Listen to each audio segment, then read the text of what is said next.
தொடங்குகிறது.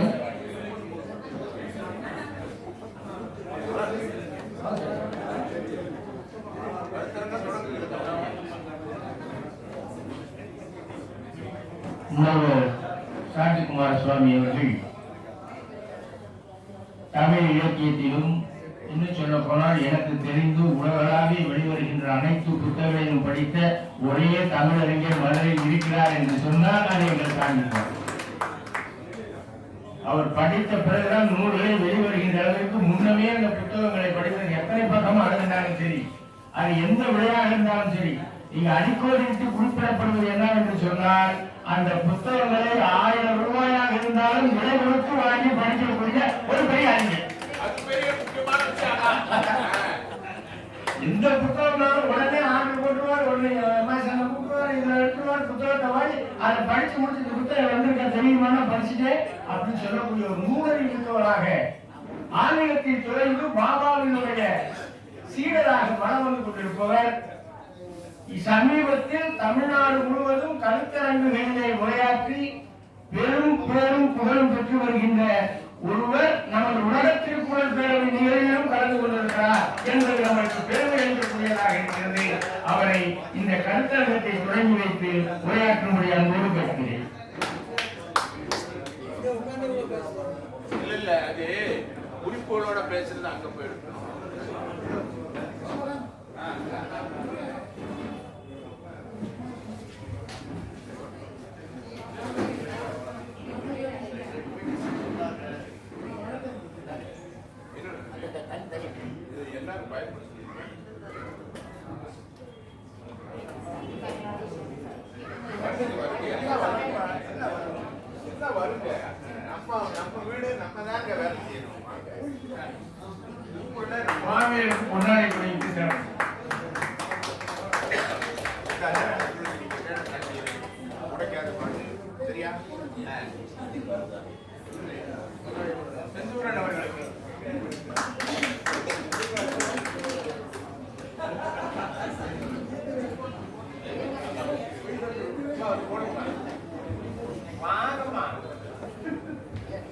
தமிழுக்கு தமிழே பொன்னாடி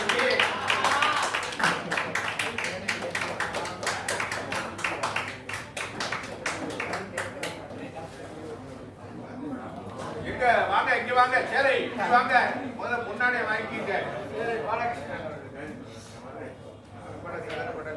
எனக்கு போகணும்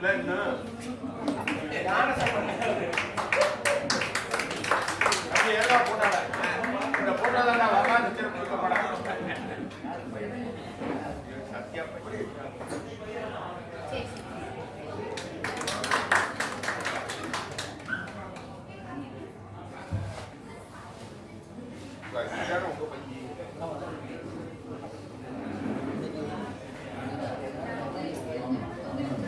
போயிட்டு வந்தீங்களோம். நாங்க 27ஆம் தேதி போலான்னு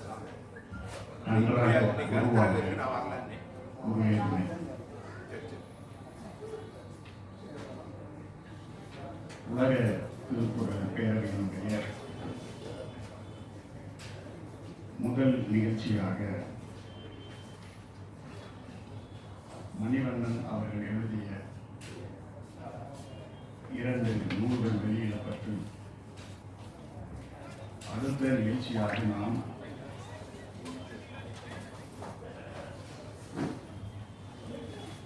வாழ்வியலில் வள்ளுவம் என்ற சிந்தனை கருத்தரங்கிற்கு கூடியிருக்கிறோம்.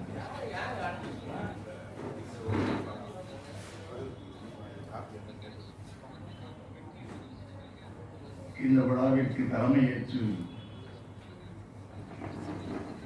நடத்தி தந்திருக்கின்ற கருப்பையா அவர்களுக்கும் இந்த விழாவை தொகுத்து வழங்கிக் கொண்டிருக்கின்ற கவிபாரதி அசோக்ராஜ் அவர்களுக்கும் பின்னால் நன்றியுரை சொல்ல இருக்கின்ற சந்திரன் அவர்களுக்கும்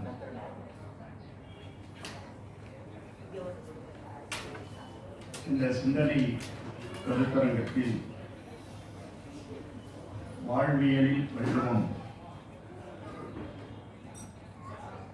என்ற பொது தளத்தில் உபதலைப்பாக சொல்லில் என்பது பற்றி சண்முக ஞானசம்பந்தன் அவர்களும், செயலில் என்பது பற்றி பேராசிரியர் யாழ் சந்திரா அவர்களும், சிந்தையில் என்பது பற்றி சேரை பாலகிருஷ்ணன் அவர்களும், ஆளுமை என்பது பற்றி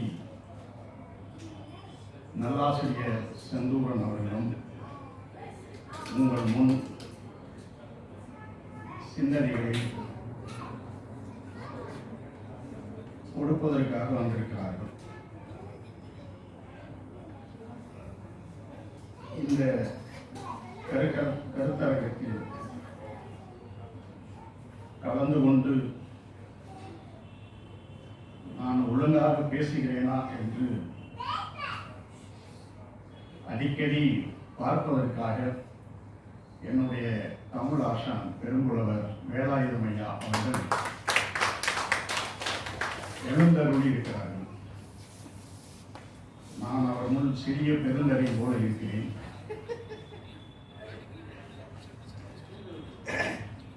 உலக பட்டிமன்ற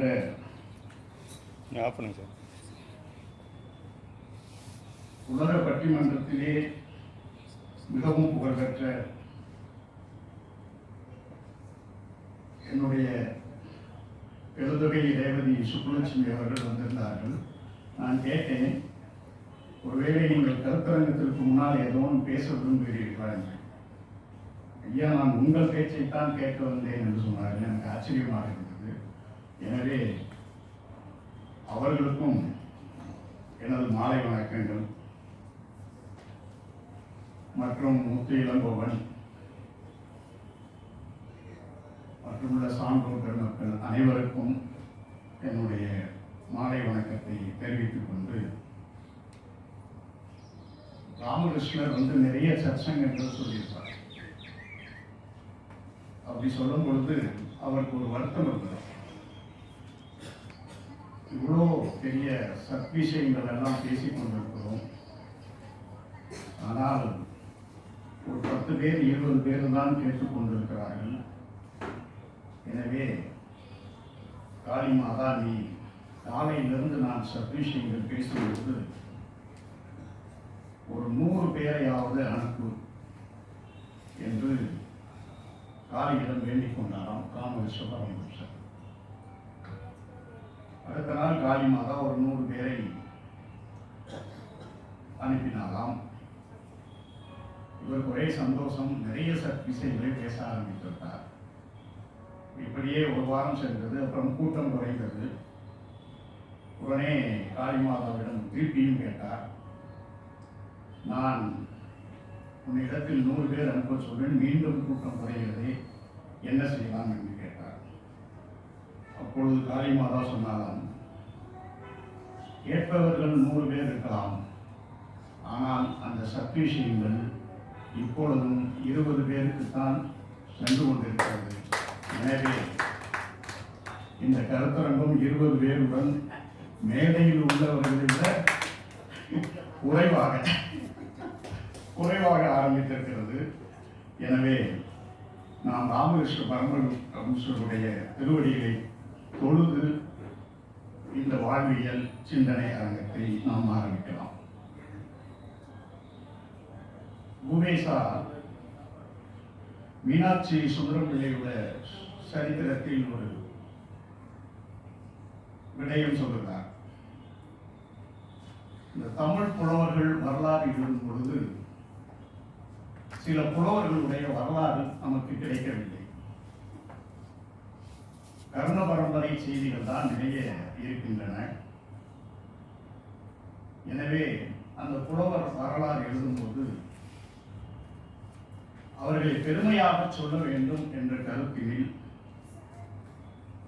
அவர்களுக்கு பெருமை சேர்க்க வேண்டும் என்ற கருத்தினில் புலவர்கள் எல்லாம் சரஸ்வதி அருள் பெற்றவர்கள், பிரம்மனிடத்திலிருந்து வேதங்கள் கற்றவர்கள், அவர்கள் இயற்கை நுண்ணறிவு மிகுந்தவர்கள். நூலறிவே வாய்க்கவில்லை, எனவே அப்படியே பாடினார்கள் என்றெல்லாம் புலவர்களை பற்றி ஊவேசா காலத்திலே பெருமையாக சொல்வதை பற்றி எழுதிவிட்டு ஒரு நிகழ்ச்சியை அந்த சச்சரித்திரத்தில் குறிப்பிடுகிறார். மீனாட்சி சுந்தரம் பிள்ளை அவர்கள் வேகமாக பாடக்கூடியவர், செய்யுளாக பாடக்கூடியவர். அப்படி இருக்கும் பொழுது, அப்படி பாடிக்கொண்டிருக்கும் பொழுது கோபால பிள்ளை என்பவர் அவர் வேகமாக சொல்லுகின்ற அந்த பாடல்களை உடனே சுவடியில் எழுதுவார். ஒரு நாள் ஊவேசாவிடம் அந்த கோபால பிள்ளை சொன்னாராம்,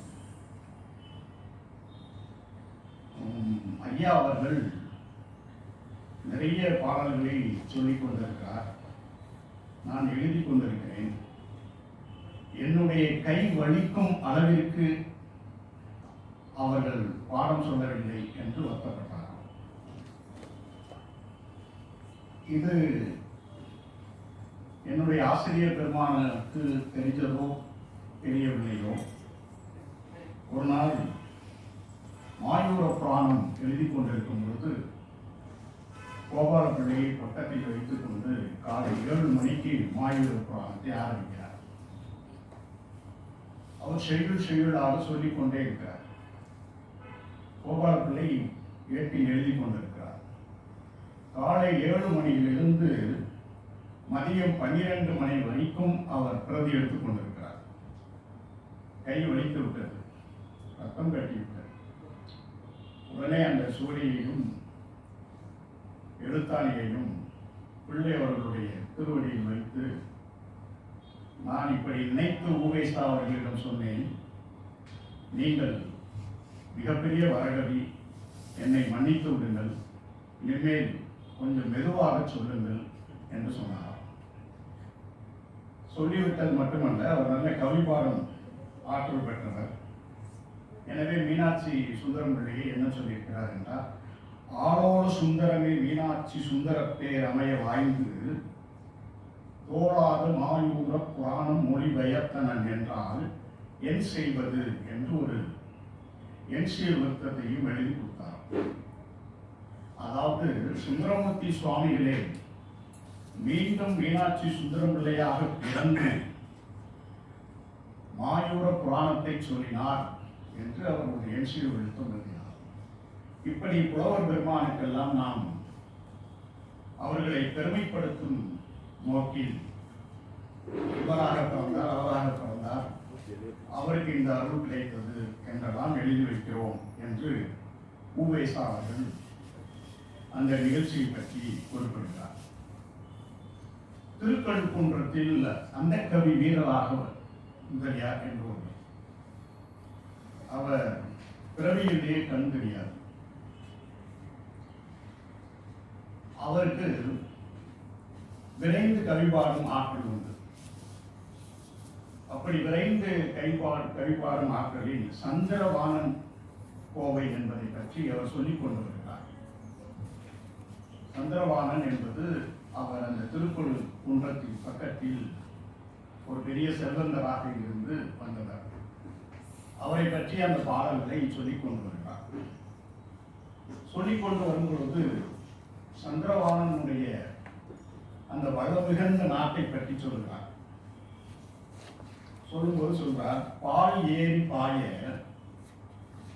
செந்தேன் மாறி பெய்ய நற்பாகு கற்கண்டாலே எருவிட முப்பழ சேற்றின் அமிழ்த வயல் மேலே முளைத்த கரும்பு என்று எழுதுகிறார்.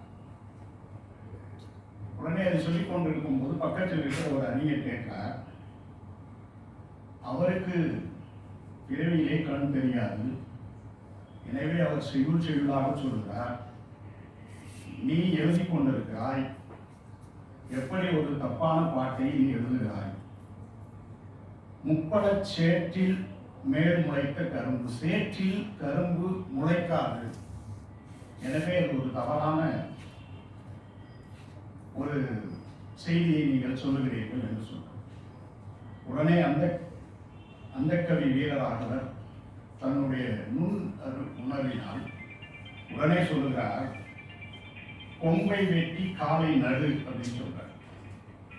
கொம்பை வெட்டி காலை நடு, பால் ஏறி பாய, ஏரிலாம் பாலானா பால் ஏறி பாய, செந்தேன் மாறி வெய்ய, தேன் மழை பெய்ய, நற்பாகு கற்கண்டாலை எரிவிட, கற்கண்டுதான் எருவாக இருந்ததாம். முப்பல சேற்றின் அமிழ்த வயல் மேலே முளைத்த கரும்பு என்பதை, இந்த சேற்றின் என்பதை கொம்பை வெட்டி காலை நடு என்று சொன்னார். அப்ப இந்த சேற்று என்பது, சேற்றின் என்பதில் கொம்பை வெட்டுதல் என்பது இரண்டு கொம்பை வெட்டி ஷானா பக்கத்தில் ஒரு துணைக்காலை போடுவது சாற்றின். அப்ப முப்பல சாற்றின் அமிழ்த வயல் மேலே முளைத்த கரும்பு. இது அன்றைய கவி வீரராக முதலியாருடைய நுண்ணுறவு. இப்படியாகத்தான் நமக்கு கவிஞர்களுடைய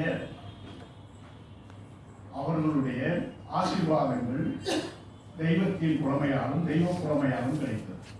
குமரகுருவர் 5 வயதில் முருகனுடைய அருள் பெற்று கந்தர்கழிவில் காப்பாற்றினார்.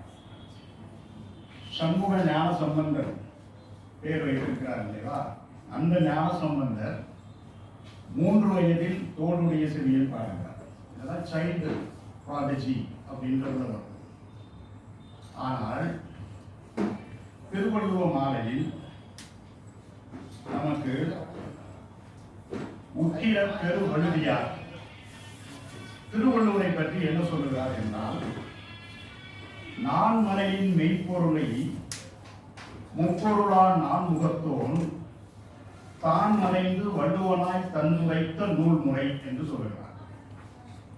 வேதத்தின் இனிமை பொருளை அல்லது உண்மை பொருளை முப்பொருளாய் அந்த நான்முகன் பிரம்மனானவன் தன் உருவை மறைத்துக் கொண்டு திருவள்ளுவராய் வந்து திருக்குறள் தந்தான் என்று எழுதுகிறார்.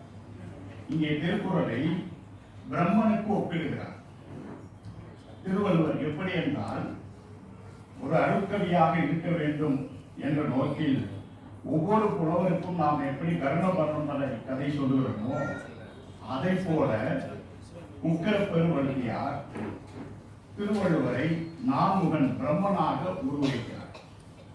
அப்ப பிரம்மனாக வந்த திருவள்ளுவன் தான் திருக்குறளை எழுதினார் என்று உயர்வு நகைச்சியாக கூறுகிறார். இதை நம்ம குறையாக எடுத்துக்கொள்ளக்கூடாது. ஒருவரை பாராட்டும் பொழுது சிங்கம் அப்படின்றோம், உடனே அவர் சிங்கமா 4 கால் இருக்கான்னு கேட்கக்கூடாது. உயர்வு நகைச்சி. ஏனென்றால் திருவள்ளுவ மாலை ஏகதேசமாக திருவள்ளுவரை மிகுந்து புகழ்பற்று எழுதப்பட்டது. திருவள்ளுவருக்கு அவ்வளவு புகழ் மாலை சூட்டியது திருவள்ளுவ மாலை. அப்ப அந்த பிரம்மன் திருக்குறளை எழுதினான் என்றால் சைவத்தில் ஒரு முயற்சி உண்டு. சுந்தரமூர்த்தி சுவாமிகள் கைலாயத்திற்கு போகிறார். சுந்தரமூர்த்தி சுவாமிகள் கைலாயத்திற்கு போகிறார் என்று கேள்விப்பட்டவுடனே அவருடைய நண்பர் சேரமான் பெருமாள் நாயனார் குதிரை மூலம் கைலாயத்திற்கு சென்று விடுகிறார். அப்ப சுந்தரர் போய் பார்க்கிறார். சுந்தரர் பார்த்தோன்னா சுந்தரரை வெள்ளை யானை வைத்து அழைத்து வர சொன்னது சிவன் தான். அப்ப 2 பேரும் கைலாயத்தில் சிவனை பார்க்கிறார். அப்பொழுது சிவன் கேட்கிறார், நான் கூப்பிடாமலே நீ வந்தாய் என்று சேரமான் பெருமாளை கேட்கிறார். இல்லை, சுந்தரர் வந்ததால் நான் வந்தேன். சரி என்று சொல்லிவிட்டு அவர் சொல்றார், நான் உங்கள் மேல் ஒரு உலா பாடியிருக்கிறேன், திருக்கைலாய நாண உலா ஒன்று பாடியிருக்கிறேன். அதை நான் எப்பொழுது உங்கள் முன் அதை பாராயணம் செய்ய நீங்கள் திருச்செவி சாப்பிட வேண்டும் என்று கேட்கிறார். சரி சொல்லுங்கோ அப்படின்னு சொல்றார். கிட்டத்தட்ட 197 கன்னிகள், 394 வரிகள். இந்த திருக்கைலாய நாண உலாவை முழுமையாக அவர் சிவபெருமான் கேட்க தான் எழுதியதை வாசித்து கொடுக்கிறார். அந்த திருக்கைலாய நானவிழாவில் 2 குறள்கள் அப்படியே எழுத்தாளப்பட்டிருக்கின்றன என்று சொல்லும் பொழுது, அந்த திருக்கைலாயத்தில் சிவன் திருக்குறளை கேட்டான் என்பது இங்கே உத்தரப்பெருமதியார் சொல்லும் பொழுது, பிரம்மனாக எழுதப்பட்டவன் சிவனாக கேட்டான். என்ன 2 குறள்கள்? திருக்கோயிலாய் நானவிழாவில் இல்லாரை எல்லோரும் எல்லுவர், செல்வரை எல்லோரும் செல்வர், செய்வர் சிறப்பு. இது ஒரு குறள். இது பொருள் செயல் வகையில 252வது குறள். இதற்கு என்னன்னா, அறிவை, அதாவது திருக்கைலாய நானவிழா ஒரு தலைவன் ஊர்வலம் செய்து கொண்டிருக்கிறான் என்றால், அந்த ஊர்வலத்தை பார்த்த பெண்கள் அவன் மேல் கொண்ட காதலால் சொல்லுவதுதான் உலா. அதுல பேதை, பெருமை, மங்கை, மடந்தை, அறிவை தெரியும்.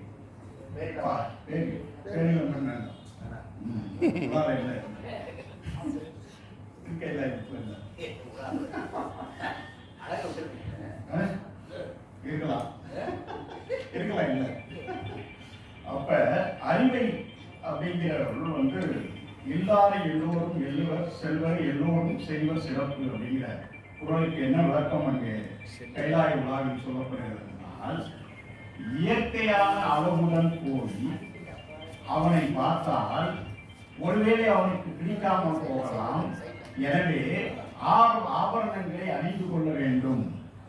அந்த ஆபரணங்களை அணிந்து கொண்டுதான் தலைவன் முன் நிற்க வேண்டும் என்பதாக இல்லாரை எல்லோரும் எல்லுவர், இயற்கையான அளவுடன் போக வேண்டாம், செல்வரை எல்லோரும் செய்வர் சிறப்பு என்பதாக நிறைய ஆபரணங்களை அணிந்து கொண்டு போக வேண்டும் என்ற கருத்தை சொல்லி, அந்த கருத்திற்கு விளக்கமாக அந்த குறள் அந்த திருக்கைலாய நானவிழாவில் செய்யப்பட்டது. 2வது, தெரிந்து என்ற வடிவத்தில் கண்டு கேட்டு உண்டு உயிர்த்து உற்றறியும் ஐம்புலன் ஒன்றொடி கண்ணே உள என்ற குறளையும் அங்கே திருக்கைலாய நானவிழாவில் சேரமான் பெருமான் பயன்படுத்துகிறார். எதற்கென்றால், அந்த கண்டு கேட்டு உண்டு உயிர்த்து என்பதற்குரிய இலக்கியமாக இலக்கணம் செய்தவர் யார் என்றால் திருவள்ளுவர். பண்டை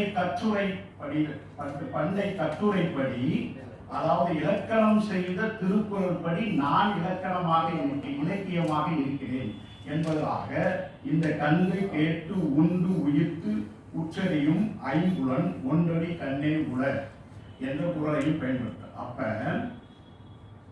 பிரம்மன் திருவள்ளுவராக வந்தான் என்பது ஒரு உயர்வு நிகழ்ச்சி என்றால், அதற்கு பின்னால் திருக்கைலாய நானவிழாவில் சேரமான் பெருமான் எழுதிய இந்த உலாவை சிவபெருமான் கேட்டார் என்றால், இந்த 2 குறள்களும் நிச்சயமாக சிவபெருமானுடைய செவியில் விழுந்திருக்க வேண்டும் என்பது சைவத்தினுடைய தன்மை. ஏனென்றால் இந்த 2 அவர் அங்கு திருச்செவி கேட்பதற்காக அந்த உலாவை வாசிக்கிறார். அப்ப இதன் மூலமாக பார்க்கும் பொழுது இறைவனை எப்படி சொல்வோம் என்றால், காலம் இடம் கடந்த பொருள், தேசகால அபரிச்சின்னா என்று சொல்லுவோம். அப்ப காலத்தையும் இடத்தையும் கடந்த பொருள். ஒரு இலக்கியம் இன்று வரை காலத்தை கடந்து நிற்கிறது ஒன்று. இன்னொன்று இடத்தையும் கடந்து நிற்கிறது. அது தமிழ்நாட்டுக்கும் அல்ல, உலகத்தையும் கடந்து நிற்கிறது. எனவே காலம் இடம் கடந்த கடவுள் என்று சொன்னாலும், அல்லது காலம் இடம் கடந்த திருக்குறள் என்று சொன்னாலும் ஒன்றுதான். எனவே திருக்குறள் கடவுளுக்கு நிகரானது என்று ஆன்மீகவாதியாக இங்கே பதிவு செய்யும். இன்னொன்று, வெளிநாட்டில் ஜாக் பெர்னாட்ஷா திருக்குறளை படிக்கிறார். அவர் போகும் இடமெல்லாம் திருக்குறளை பற்றி சொல்லாமல் இருந்ததே கிடையாது. அதில் அவர் வெஜிடேரியன். எனவே இந்த வெஜிடேரியன் கருத்தை பரப்புவதற்கு இந்த கொல்லான் புலாலை மறுத்தானை எல்லா உயிரும் தோணும் இல்லையா, அதை அடிக்கடி அவருடைய சொற்பொழிவில் பயன்படுத்துவாங்க. அப்ப அங்க பிரிட்டிஷ் வீக்லி என்ன போட்டாங்க அப்படின்னா ஒரு கார்ட்டூன் போட்டாங்க. பெர்னாட் ஷாவை போட்டு இருக்கிற எல்லா உயிரும் கைதூக்கி கும்புற மாதிரி போட்டு இந்த குரலை தமிழிலே எழுதி அதற்கு பின்னால் அதற்கு ஒரு ஆங்கிலத்திலும் எழுதி அந்த வீக்லி போட்டாங்க. அது பெர்னாட் ஷாவுக்கு பிடித்த குரல் அதுதான். ஏன்னா அவர் வெஜிடேரியன். இன்னொன்று அவர் மட்டும் இல்லை, ஜெகதீஷ சந்திரபோஸ் வெஜிடேரியனாக இருந்தார், ஆல்பர்ட் ஐன்ஸ்டீன் வெஜிடேரியனாக இருந்தார், ஐசக் நியூட்டன் வெஜிடேரியனாக இருந்தார். என்ன இத்தனை 4 பேரையும் திருப்பி சன் வீக்லி அப்படின்னு பாம்பேலேருந்து ஒரு பத்திரிகை வரும், அந்த பத்திரிகையை போட்டு வெஜிடேரியன் கிளப் அப்படின்னு போட்டு இந்த கொல்லான் புலாலை மறுத்தானை அந்த குரல். அப்ப இடங்களை கடந்து தமிழ்நாட்டை கடந்து பெர்னாட் ஷாவால் பாராட்டப்பட்டது மட்டுமல்ல, இந்த ஒரே குரல் எல்லா இடத்திலும் அவர் போகின்ற சொற்பொழிவு அத்தனையும் செய்தார் என்பது நமக்கு ஒரு வரலாற்று ஆவணம். அதற்கடுத்து ஷேக்ஸ்பியரும் எலியட் பற்றி ஒரு சின்ன ஒரு ஒத்தலர்ல பொறாமை பற்றி ஷேக்ஸ்பியர் ஒரு சொல்றார். Beware of jealousy. It is the green-eyed monster which doth mock the meat it feeds on என்று சொல்கிறார். என்னன்னா அழுக்காறு பொறாமை எனப்படும் பச்சை கண்ணுடைய விலங்கு உங்களை பாசாங்கு காட்டி உங்களையே தின்னுவிடும். என்ன சொல்ற? அழுக்காறு எனப்படும் பச்சை கண்ணு, கிரீன் ஐடு. ஏன்னா அங்க பிரிட்டிஷ்ல அந்த ப்ரௌன் கலர் ஐஸ், அதனால உங்க பொறாமைக்கு என்ன வச்சிருந்தாங்கன்னா கிரீன் ஐடுன்னு வச்சாங்க. கிரீன் ஐ, பச்சை கண் அப்படின்னு வச்சாங்க. கண்ணு பட்டு போறோம்னு சொல்றோம் இல்லையா, அந்த கிரீன் ஐ அப்படின்னு சொன்னா அவன் பொறாமை பிடிச்சவன்னு அர்த்தம் இங்கிலீஷ் வாங்க. அதனால கிரீன் ஐடு மான்ஸ்டர், ஒரு பச்சை கண்ணுடைய விலங்கு உங்களுக்கு பாசாங்கு காட்டி உங்களை சாப்பிட்டு விடும். அதான் ஷேக்ஸ்பியர் சொன்னது. அப்படியே திருக்குறள் எடுத்தீங்கன்னா அழுக்காறு என்று ஒரு பாவி திருச்சற்று தீயூடி உயித்துவிடும். இங்கே அழுக்காறு என ஒரு பாவி என்பதை ஷேக்ஸ்பியர் என்ன சொல்றார்? கிரீன் ஐடு மான்ஸ்டர், பச்சை கண் உள்ள விலங்கு என்று சொல்றார்.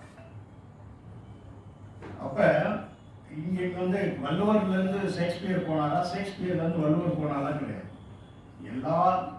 எல்லா நாட்டிலையும் சிந்தனையாளர்கள் ஒரே சிந்தனையில் இருந்திருக்கிறார்கள் என்று அர்த்தம். இன்னொன்று காமத்துப்பாலில் செல்லாமை உண்டே எனக்குறை மற்றினும் வல்புறவு வாழ்வார்க்கு உரை. அப்ப ஒருவேளை நீ போகலை அப்படின்னு சொன்னா எனக்கு சொல்லு, போகிறேன்னு சொன்னா அதை கேட்டுக்கொண்டு உயிர் வாழ்கின்ற யாருக்காவது சொல்லு, அதுதான் அர்த்தம். அப்ப இங்க என்னதுன்னா நல்வரவு வல்வரவு, வல்வரவுங்கிற ஒரு வார்த்தை, அருமையான வார்த்தை. அந்த இதுக்கு நல்வரவு வர்றது வருவதை எதிர்கொள்வது, வல்வரவு என்பது வராமல் இருப்பது.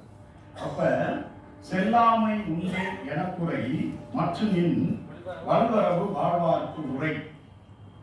அதை எலியட் என்ன சொல்ற? In every parting there is an image of death. உன்னுடைய ஒவ்வொரு பிரிவிலும் நான் மரணத்தின் சாயலை உணர்கிறேன்.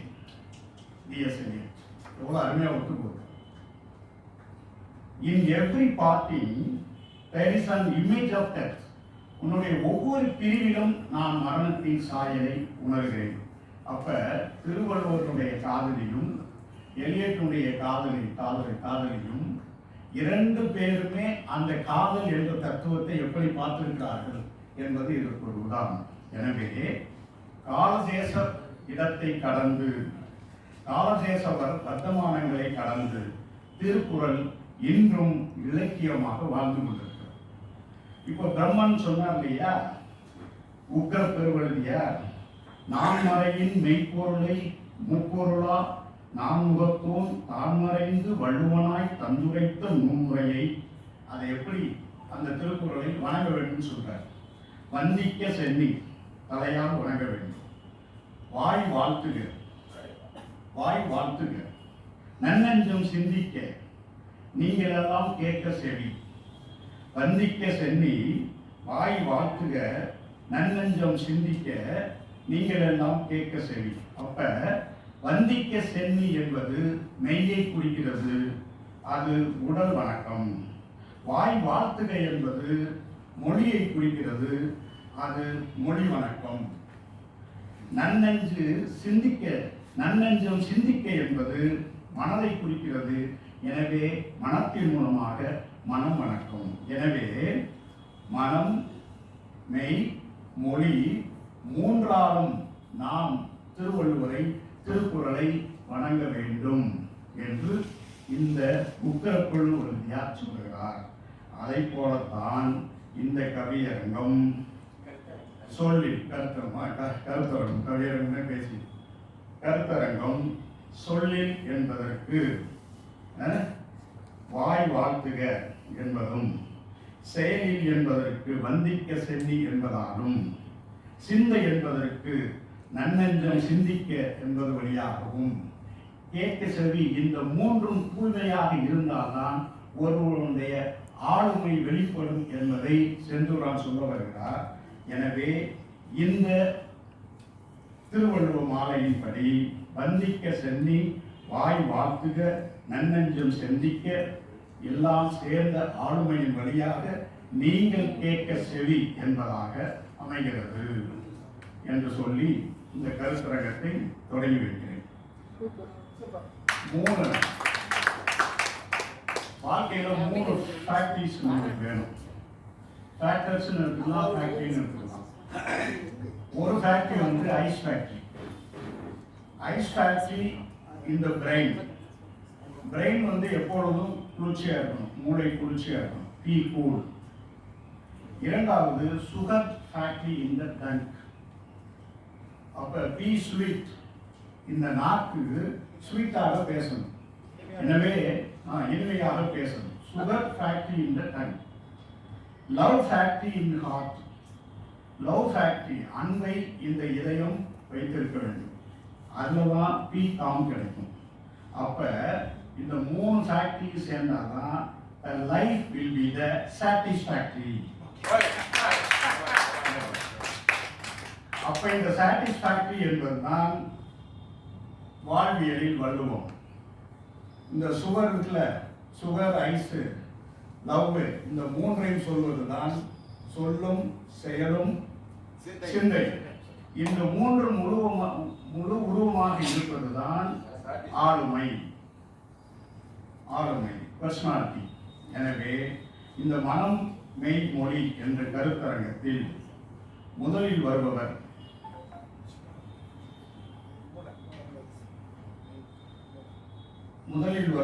சண்முக ஞானசம்பந்தர்.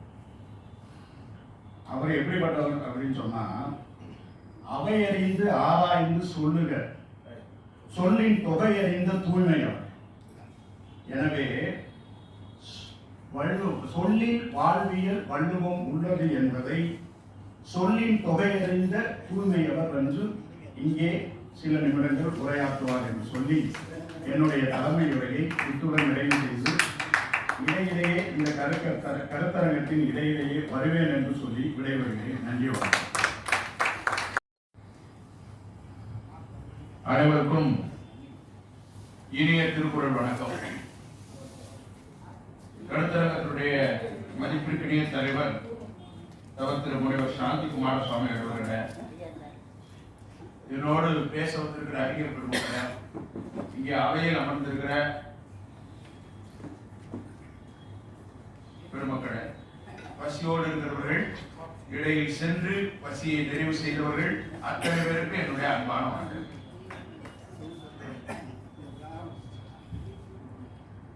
நல்ல தலைப்பு, சொல், செயல், சிந்தை மூன்றையும் கூட்டிய ஆளுமை. சில நிமிடங்கள் எல்லாம் இல்ல, சரியா 6 நிமிடம் நான் முடிச்சிடுறேன். சரிங்களா? பேச்சு எப்பவும் குறைவா இருக்கணும், செயல் தான் அதிகமா இருக்கணும் இல்லைங்களா? அதனால வாய் ரொம்ப நேரம் பேசிக்கிட்டு இருந்தா விளங்க. மொழி 2 வகைப்படும். மொழி என்பது 2 வகைப்படும். ஒன்னு உடல் மொழி, இன்னொன்று குரல் மொழி. உடல் மொழியை பத்தி உடல் பேசும்ல, உடலும் சொல்லும்ல, நடக்காதீங்க பாடி லாங்குவேஜ். செந்தூரன் ஐயாவும் சொல்லுது, இதுக்கு மேல படி ஏறாத, இதுக்கு மேல சக்கரை சாப்பிடாத அப்படின்னு சொல்லுது இல்ல. அப்போ அது உடல் பேசுது. இந்த உடல் மொழியை பத்தி திருவள்ளுவர் எங்கேயாவது சொல்லியிருக்காரா? நிறைய சொல்லியிருக்காரு. மோப்ப குழையும் அனிச்சம் முகந்தெறிந்து நோக்க குழையும் விருந்து. அது உடல் மொழி தானே. அடுத்தது காட்டும் பழிந்து போல் நெஞ்சம், அது மூஞ்சி உடல் மொழிதான், பேசாது. யான் நோக்கும் காலை நிலம் நோக்கும் நோக்காக்கால் தான் நோக்கி, அதுதான் ரொம்ப முக்கியமான உடல் மொழி. அந்த உடல் மொழியினாலதான் நாம இப்ப 140 கோடி பேரா வளர்ந்திருக்கிறோம்னா அந்த உடல் மொழி நமக்கு ரொம்ப அவசியம். அது ஒரு முக்கியமான பாடி லாங்குவேஜ். முடிஞ்சது. இப்போ உடல் மொழிக்கு விட்ட குரல் மொழி. குரல் மொழி 2 வகைப்படும். ஒன்னு ஒலி, இன்னொன்னு சொல். இருமல், செருமல், தும்மல், சிரிப்பு இதெல்லாம் ஒலி மட்டும்தான் இல்லைங்களா?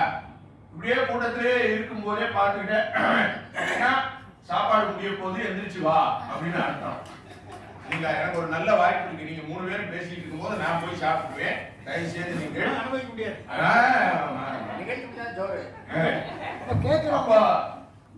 அப்ப இருமல், செருமல், தும்மல், சிரிப்பு இதெல்லாம் ஒலி மட்டும்தான்.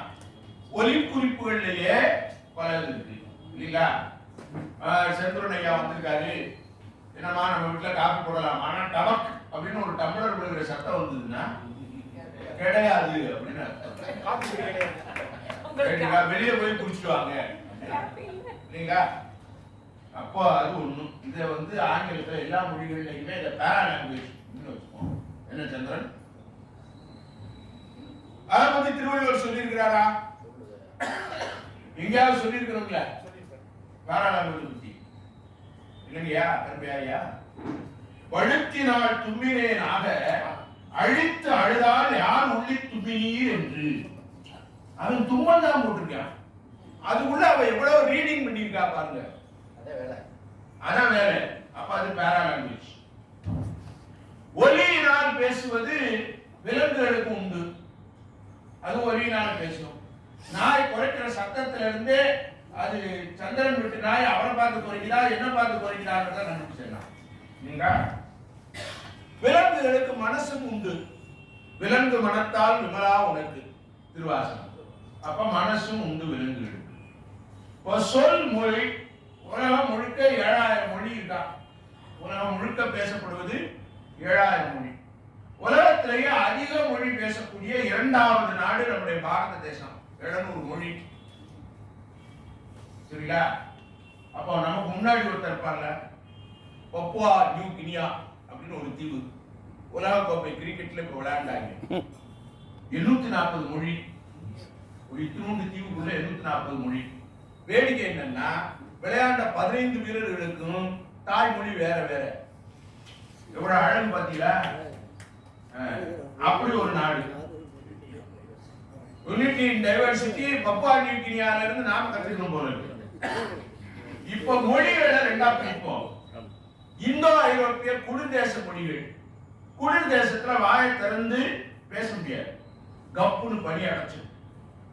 அதனால அவன் உதட்டோட பேசிடுவான். குரல கண்டத்தை திறந்து பேச முடியாது.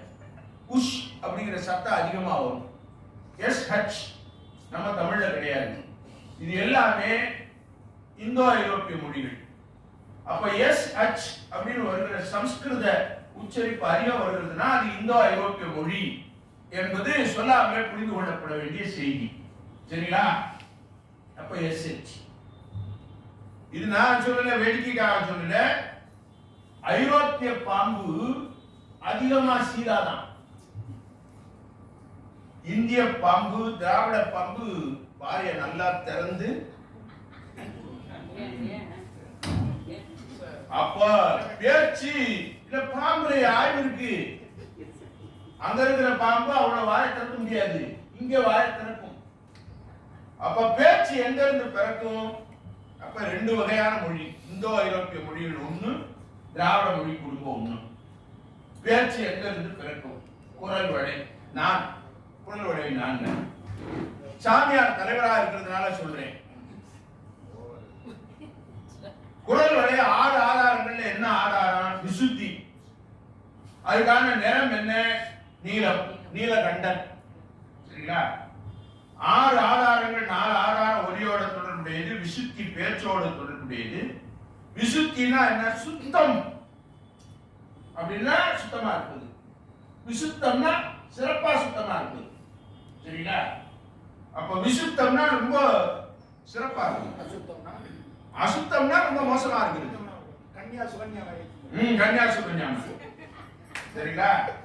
பேச்சின் இயற்பியல்ல அப்ப பேச்சு விசுத்தியிலிருந்து வருவதனால் பேச்சு என்பது சுத்தமாக இருக்க வேண்டும். ஆனா ஒரு கிழவி சொன்னா, அவ்வியம் பேசல், வஞ்சகம் பேசல், சித்திரம் பேசல், வல்லமை பேசல், வெட்டனம் பேசல் அப்படின்னு ஒரு கிழவி சொன்னா. கிழவி எப்பவுமே எதிர்மறையா தான் பேசுவா. சரிங்களா? பெரும்பாலான கிழவி. இங்க இருக்கிற பெருமக்கள் எல்லாத்தையும் தயவு செய்து ஒரு அன்பான வேண்டுகோள், 60 வயதுக்கு மேற்பட்டவர்கள் மாத்திரம் கொஞ்சம் கையை தூக்குங்க பார்ப்போம். பெண்களுக்கு விதிவிலக்கு உண்டு. சரிங்களா? உங்கள்கிட்ட எல்லாம் தயவு செய்து கேட்டுக்கிறேன், இன்னையில இருந்து இந்த கருத்தரங்கம் முடிஞ்சதுல இருந்து என் வரதாஜன் கையை விட தூக்கல. எப்பா என் சாஸ்திரத்துக்கு அறையாது என்ன அநியாயம் பண்றாங்க பாருங்க. நான் கேட்கத்தானே செய்யேன். 60 வயசுக்கு மேற்பட்டவர்களுக்கு தயவு செய்து ஒரு அன்பான வேண்டுகோள், தயவு செய்து உங்க வீட்டுல யாராவது ஏதாவது கேட்டா 2 தடவை கேட்டா 3வது தடவை மாத்திரம் பதில் சொல்றத பழக்கமா வச்சுக்கோங்க. ஊருக்கு முந்தி நீங்களா ஒரு யோசனையை சொன்னீங்கன்னா நீங்க சீரழிவீங்கிறத திருவள்ளுவர் சொல்லியிருக்கார். எவ்வளவு அருமையா என்ஜாய் பண்ணி கேட்டுட்டா. உங்க மருமகம் சாம்பார் எப்படி இருக்குன்னு கேட்டா, எனக்கு ஒன்னும் தெரியலையேத்தா, நாக்கு செத்து போச்சு. இந்த பாருங்க எவ்வளவு அனுபவம் இருப்பாங்க. எதுக்கு இப்ப வாழ்வியல் நாம போட்டோம்னு தெரியுதா? மாத்தி பாரதி சொன்னா, நேர்பட பேசு, வெளிப்புற பேசு அப்படின்னு சொன்னா. இப்ப திருக்குறளுக்கு வந்துறேன், 3 நிமிஷம் தான். இன்சொல் அப்படி பேசினார் திருவள்ளுவர். நகை ஈகை இன்சொல் இகழாமை 4 வகை என்ப வாய்மை குடிக்கு. இப்ப இன்சொல்லுக்கு எதிர்ப்பதான் இன்னாச்சொல். அழுக்காறு அவாறு குடி, இன்னாச்சொல் 4 இழுக்காடு என்றார். எல்லா இடத்துலயும் ஏன் 4 போட்டாங்கிறதுனாலதான் நாமளும் மேடையில 4 போட்டோம். சரிங்களா? திருவள்ளுவர் எந்தெந்த இடத்துல சொல் என்னென்ன சொல்லலாம் போட்டுட்டாரு. தகை சார்ந்த சொல், தம்மக்கள் மழலை சொல், எண்ணோத்தான் கொல்லெனும் சொல், செம்பொருள் கண்டார் வாய்ச்சொல், தரைப்பிரிய சொல், வன் சொல், தீச்சொல், முன்னின்று பின்னோக்கார் சொல், புன்சொல், பண்பியல் சொல், பயனில் சொல், கல்லாரான் சொல், ஒழுக்கமுடையார் வாய்ச்சொல், இடிபுரிந்தெழும் சொல், வெல்லும் சொல், பிறர் சொல், ஒட்டார் சொல், இடிவந்த சொல், நல்கூர்ந்தார் சொல், செரார் சொல், அன்னை சொல், தெளித்த சொல் அப்படின்னு சொல்றார். அப்ப மனம், வாக்கு, காயம், சிந்தை, சொல், செயல் உள்ளத்திலிருந்து வந்தால் அதுக்கு பேர் உண்மை. உள்ளத்தில் உண்மை ஒளி உண்டாயின் எவ்வளவு கற்பூரமான ஆட்களுக்கு முன்னால நான் பேசிக்கிறேன். எல்லாம் அந்த காலத்து மனப்பாட பகுதியை மறக்காம வச்சிருக்கிறவர்கள். உள்ளத்தில் இருந்து தோன்றினால் உண்மை, மெய்யில் இருந்து தோன்றினால் வாயில் இருந்து தோன்றினால் வாய்மை. மெய்மை உடம்பு, செயல் உடலால் வினை தூய்மை. வாயிலிருந்து வரக்கூடிய உண்மை வாய்மை. மும்மலங்கள் ஆணவம் கண்மம் மாயை. மனத்தினுடைய விகாரம் மாயை, காயத்தினுடைய விகாரம் கண்மம், வாக்கினுடைய விகாரம் ஆணவம். நீங்க பேச்சில தான் எல்லா மனிதர்களின் ஆணவமும் வெளிப்படுகிறது என்பதனால் சொல்லுங்கிறதே அது ரொம்ப சிக்கலான. திருவள்ளுவர் என்ன பண்ணார்? அறத்துப்பால்ல இல்லறவியல்ல இனியவை கூறல்னு ஒரு அதிகாரம் வச்சார். துறவரவியல்ல வாய்மைன்னு ஒரு அதிகாரம் வச்சார். பொருட்பால்ல சொல்வன்மை அமைச்சியல், அப்புறம் காமத்திற்பால் களவியல்ல நலம் புனைந்துரைத்தல் அப்படின்னு ஒரு அதிகாரம் வச்சுட்டார். இணையவை குரல் இல்லறவியல், வாய்மையை துறவரவியல் வச்சார். ஏன்? இல்லறத்துல இருக்கிற எந்த சம்சாரியும் சம்சாரத்துல பொய் சொல்லாம வாழ முடியாது என்பதை தெரிந்தவர் வள்ளுவர் என்பதனால் இல்லறவியல்ல அவரு வாய்மையை வைக்கல, துறவரவியல்ல வச்சார். ரைட்டுங்களா? சொல்வன்மை பொறுப்பால் எல்லாருக்கும் இன்னைக்கு யாருகிட்ட சொல்வன்மை இருக்கோ அவன்கிட்ட தான் காசு வந்து சேரும். நலம் புனைந்துரைத்தார். நான் வீட்டுல இருந்து இப்படி கிளம்புனேன், வீட்டை விட்டு கிளம்பும் போது ஒரு டம்ளர் தண்ணி கொண்டு வாமான்னு எங்க வீட்டை மாட்ட சொன்னேன். அப்படி தண்ணி கொண்டு வந்தா. பக்கத்துல சத்யாதேவி, என்னப்பா தண்ணி கேட்குறீங்க?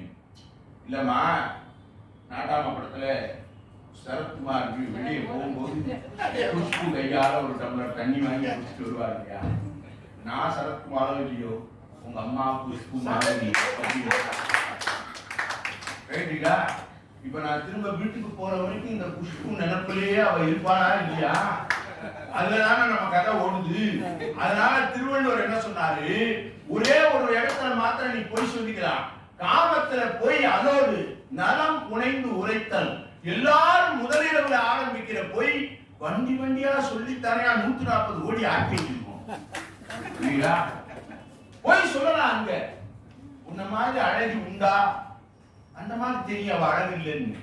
கண்ணாடியிலே நான் வீட்டுல கண்ணாடி இருக்கும், இருந்தாலும் நம்புறாளா இல்லையா? இந்த நம்பிக்கையில வாழ்க்கை ஓடும்.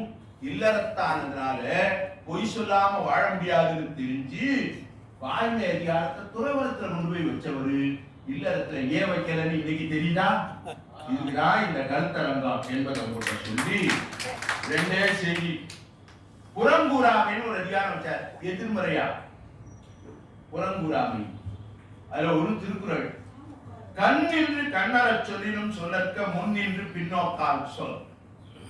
ஒருத்தர் நெத்திக்கு நேர வச்சு நம்மள கண்ட மெருங்கி திட்டினாங்கன்னா சந்தோஷப்படுங்க. அவன் கீழே இறங்கி சம்பந்தம் நான் ஒரு பேச்சாளர்னு கூப்பிட்டு பேசுறதுக்காக அசோக்கு அப்படின்னு சொல்றதை விட என்னையா பேசுன நீ 6 நிமிஷம்னு சொல்லிட்டு 8வது நிமிஷம் பேசிக்கிட்டு இருக்கியே அப்படின்னு நேரையே கேட்டா அவன் ரொம்ப நல்லவன். 8வது நிமிஷம். இன்னொன்னு பயனில சொல்லாமே, சொல்லுக சொல்லி பயனுடைய சொல்லற்க சொல்லி பயனிலா சொல் சொன்னார். ஒரு வார்த்தையை சொல்லும் போது தேவையில்லாத வார்த்தைகளை பேசிக்கிட்டே இருந்தோம்னா வராது. வாய்மை அதிகாரம், அதுல முதல் 2 திருக்குறள்ல வரைவிலக்கணம் சொன்னார். திருக்குறள்ல இந்த அதிகாரங்கள் அல்லாம சில இடங்கள்ல எல்லாம் சொல்லியிருக்காரு. யாராவது நாகாக்க காவாக்கால் சோகாப்பர் சொல்லி வைக்கப்பட்டு, இது நீங்க நான் சொன்ன இந்த அதிகாரங்களுக்குள்ள வராது. தீரா சுட்டமும் உள்ளாரும் ஆறாதே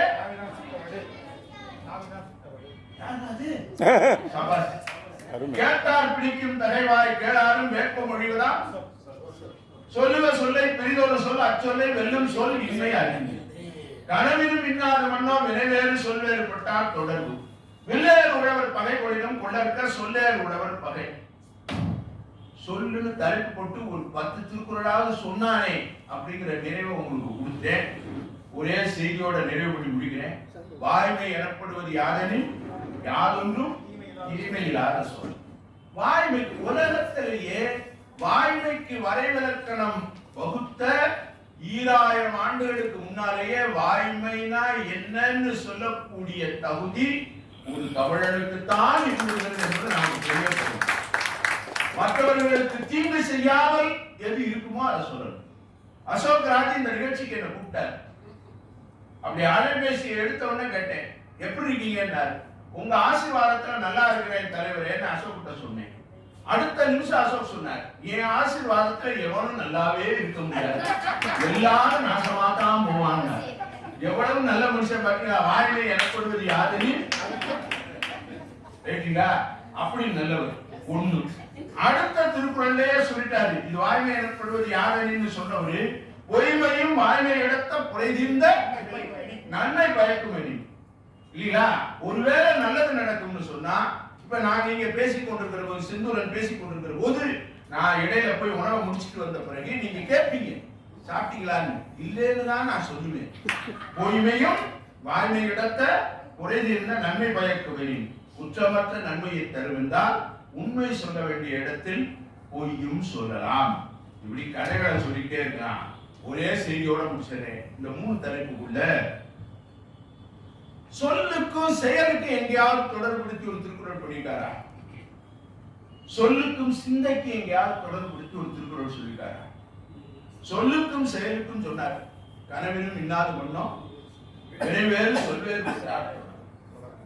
யார் ஒருத்தன் தான் சொன்னதுபடி நடக்கலையோ அல்லது எதுபடி நான் நடக்க முடியலையோ அதை நான் சொல்லக்கூடாது. இது 2 இருக்கணும்ல. அப்போ வினைவேறு சொல்வேறு பட்டார் சொல்லணும்.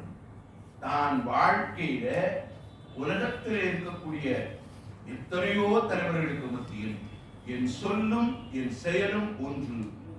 நான் சொல்லும் செய்தி என் வாழ்க்கை என்று சொல்லுகிற தரம் பெற்ற ஒரே ஒரு தலைவர் பெற்றிருக்கிற நாடு, ஆனால் காந்தியடிகளை தலைவராக பெற்றிருக்கிற நாடு என்பதனால் சொல்லுக்கும் செயலுக்கும் இருக்கக்கூடிய தொடர்பு, சொல்லுக்கும் சிந்தைக்கும் தொடர்பு இருக்கிறதா? மனத்தோடு வாய்மை மொழியில் தவத்தோடு தானம் செய்வாரின் தலை. ஒருவன் மனதறிந்து உண்மை பேசினால் அவன் தவம் செய்பவரின் தானம் வழங்குபவரினும் உயர்ந்தவர். தவம் என்பது உங்களை போன்ற துறவிகளை விட மேலானவன். தானம் என்பது எங்க ஐயா செந்தூரனை போன்ற கோடை வள்ளலை விட மேலானவன். அறஞ்சொல்லும் நெஞ்சத்தான் நன்மை புறஞ்சொல்லும் உண்மையால் காணப்படும் என்பது போல நாம் வாழ்கிற வாழ்க்கை சொல்லுக்கும் செயலுக்கும் சிந்தைக்கும் சொல்லுக்கும் இடையில் இடைவெளி அதிகமில்லாமல் வாழ முற்படுகிற முயற்சியே மிகச்சிறந்த வாழ்க்கை என்று சொல்லி வாழ்க்கைக்கு நன்றி கூறி நிறைவேற்றுகிறேன். நன்றி, வணக்கம், வாழ்க வளமுடன்.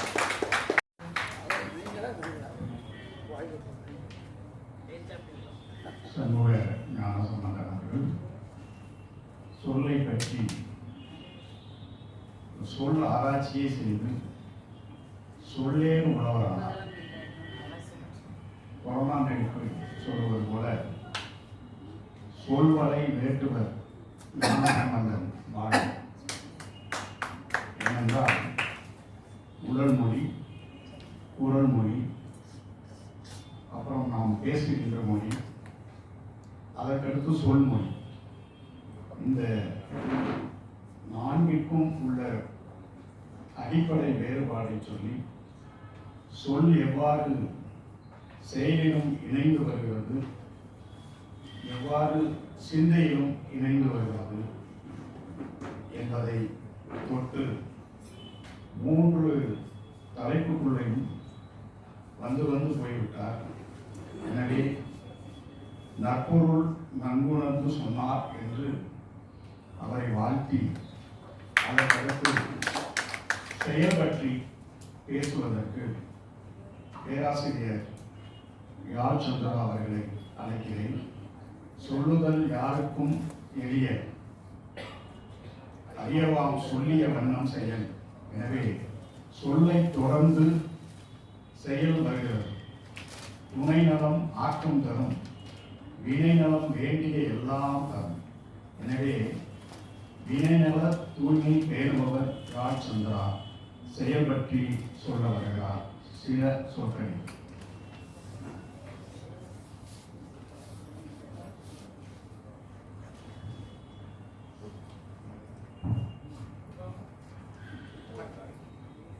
அனைவருக்கும் வணக்கம். இப்பொழுதுமே நம்ம உலக திருக்குறள் பேரவை பல நிகழ்ச்சிகள் இணைந்து நம்ம தகைசால் தமிழறிஞர் எப்போவுமே சொல்லுவாங்க, நிறைய நிகழ்ச்சிகளை போட்டிருக்கீங்கன்னு. ஆனால் எழுந்து போக முடியாத அளவிற்கு அந்த நிகழ்ச்சிகளை ஒருங்கிணைக்கிற நம்முடைய திருக்குறள் பேரவை மதுரை கிளையினுடைய தலைவர் அவர்களுக்கும் அதை செயல்படுத்தி கொண்டிருக்கிற கவிபாரதி அவர்களுக்கும் நான் நன்றி வணக்கம். அழைப்புதலை பார்த்த உடனேயே 2 நிகழ்ச்சி இருக்கே அப்படின்னு தோணுச்சு. அப்புறம் கல்லூரியில் ஒரு பணி இருந்ததுனால நான் கொஞ்சம் தாமதமாக தான் வருவேன், முதல் நிகழ்ச்சிக்கு வர முடியாதுன்னு. ஆனால் பாருங்களேன், விதி வலியது. நான் வந்தேன், அதுக்கப்புறம் ஒவ்வொருத்தராக வந்தாங்க. நான் முதல் நிகழ்ச்சி அப்போ தான் நடந்துகிட்டு இருந்தது.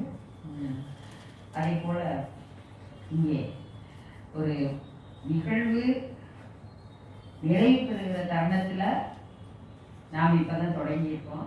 இருந்தாலும் கூட செவிக்கு உணவாக இங்கே அமர்ந்திருக்கக்கூடிய அத்துணை பேருடைய பொற்பாதங்களையும் தொட்டு வணங்குகிறேன். இந்த வாழ்வியல்ல நம்ம ஐயா சொன்னாப்புல, அன்புச்சோதரர் சொன்ன மாதிரி வயிற்றுக்கு இந்த பிறகு வருகிறவர்களுக்கும் வணக்கத்தை சொல்லி,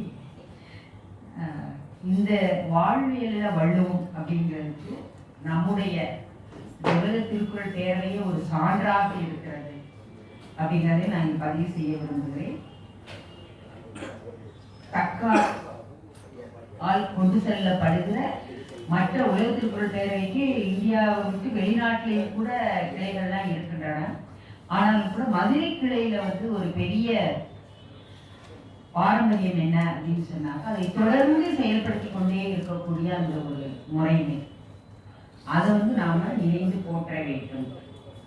ஏன்னா மணிமொழியன் ஐயா நடத்தியத அதுக்கப்புறம் அவருடைய மகன் தந்தை காட்டும் கடமையாக, தந்தை மகனை வழிநடத்த, மகன் அதை செய்கின்ற அந்த பாங்கு என்பது நம்மளெல்லாம் போற்றத்தக்க ஒன்று. அவர்கள் இங்கே தோன்றா துணையாக ஐயா அவர்கள் இருந்தாலும் இங்கே அதனை தொடர்ந்து செய்து கொண்டிருக்கிற கார்த்திகேயனை நாம் நினைக்க வேண்டும். என்னுடைய தலைப்புக்குள்ளே வந்துடுறேன். செயல் என்று சொல்லுகிற போது வள்ளுவத்தை பொறுத்தவரையிலும் 133 அதிகாரங்கள்ல 2 அதிகாரங்கள்ல அவர் செயல் என்பதை சொல்லுகிறார். ஒன்று நம்மெல்லாம் தினந்தோறும் செய்து கொண்டிருக்கக்கூடிய ஒன்று பொருள் செயல் வகை, இன்னொன்று வினை செயல் வகை. இந்த பொருள் செயல் வகையில அவர் என்ன பண்றாரு, என்ன சொல்றாரு அப்படின்னா, அதாவது பொருட்பாலிலே தான் இந்த 2 செயல்பாடுகளையும் அவர் சுட்டி காட்டுகிறார். ஆனாலும் கூட காமத்திலே கூட அறத்தை வலியுறுத்தியவர் வள்ளுவர். பரத்தின் காரணமாக ஊடல் என்பதாக தமிழ் மரபு சொல்ல, தமிழினுடைய அக இலக்கியங்கள் பேச, பரத்தை இல்லாத ஊடலை சொல்லுகின்ற முறைமையிலே ஒரு புதுமையை கொடுத்தியவர். அப்படிப்பட்ட வள்ளுவர் பொருளை சொல்லுகிற அந்த பொருளை எப்படி செய்ய வேண்டும், பொருள் அல்லவரை பொருளாக செய்யும் பொருள் அல்லது இல்லை பொருள். பொருள் இல்லை அப்படின்னா ஒன்றே இல்லை அப்படிங்கிறத, இல்லாத எல்லோரும் எழுவர், செல்வரை எல்லோரும் செய்வர் சிறப்பு என்றெல்லாம் பொருளினுடைய அந்த பெருமையை எல்லாம் நமக்கு சொல்லி, இது மக்களால் அனைவராலும் கை கொள்ளப்பட வேண்டிய முறைமைகள் என்று சொல்லுகிறார். இன்றைக்கு பல்வேறு வகையாக பொருளை செய்து கொண்டிருக்கிறார்கள், நாம பார்க்கிறோம். ஏன்னா இன்றைக்கு உலகத்தையே தன்னுள் அடக்கி கொண்டிருக்கிற இந்த கைபேசி மூலமாக ஒரு அழைப்பை நீங்க எடுத்தீங்க அப்படின்னா அடுத்த நிமிஷத்துல நம்மை அழைத்தவர்கள் செல்வர்களாக மாறிவிடக்கூடிய அளவிற்கு இன்றைக்கு தொழில்நுட்பம் எல்லாம் பெருகி கொண்டிருக்கிற காலம். நம்முடைய ஒரு அழைப்பிற்கான நம்முடைய பதிலே கூட நம்மை ஏழ்மையினுடைய உச்சத்துல கொண்டு போய் நிறுத்தக்கூடிய அளவிற்கு இன்றைக்கு தொழில்நுட்பம் பெருகி கொண்டிருக்கிறது. ஆனால் வள்ளுவர் மிக தெளிவாக பேசுகிறார். பொருள் என்னும் பொய்யா விளக்கமானது இருள் அறுக்கும் என்று சொல்லி, இந்த பொருளை நீங்கள் அறத்தின் வழியாகவே செய்ய வேண்டும் என்பதை வலியுறுத்துகிறார். கிட்டத்தட்ட பார்த்தீங்கன்னா வைரமுத்து தன்னுடைய அந்த வரலாற்றுல எழுதியிருப்பார்.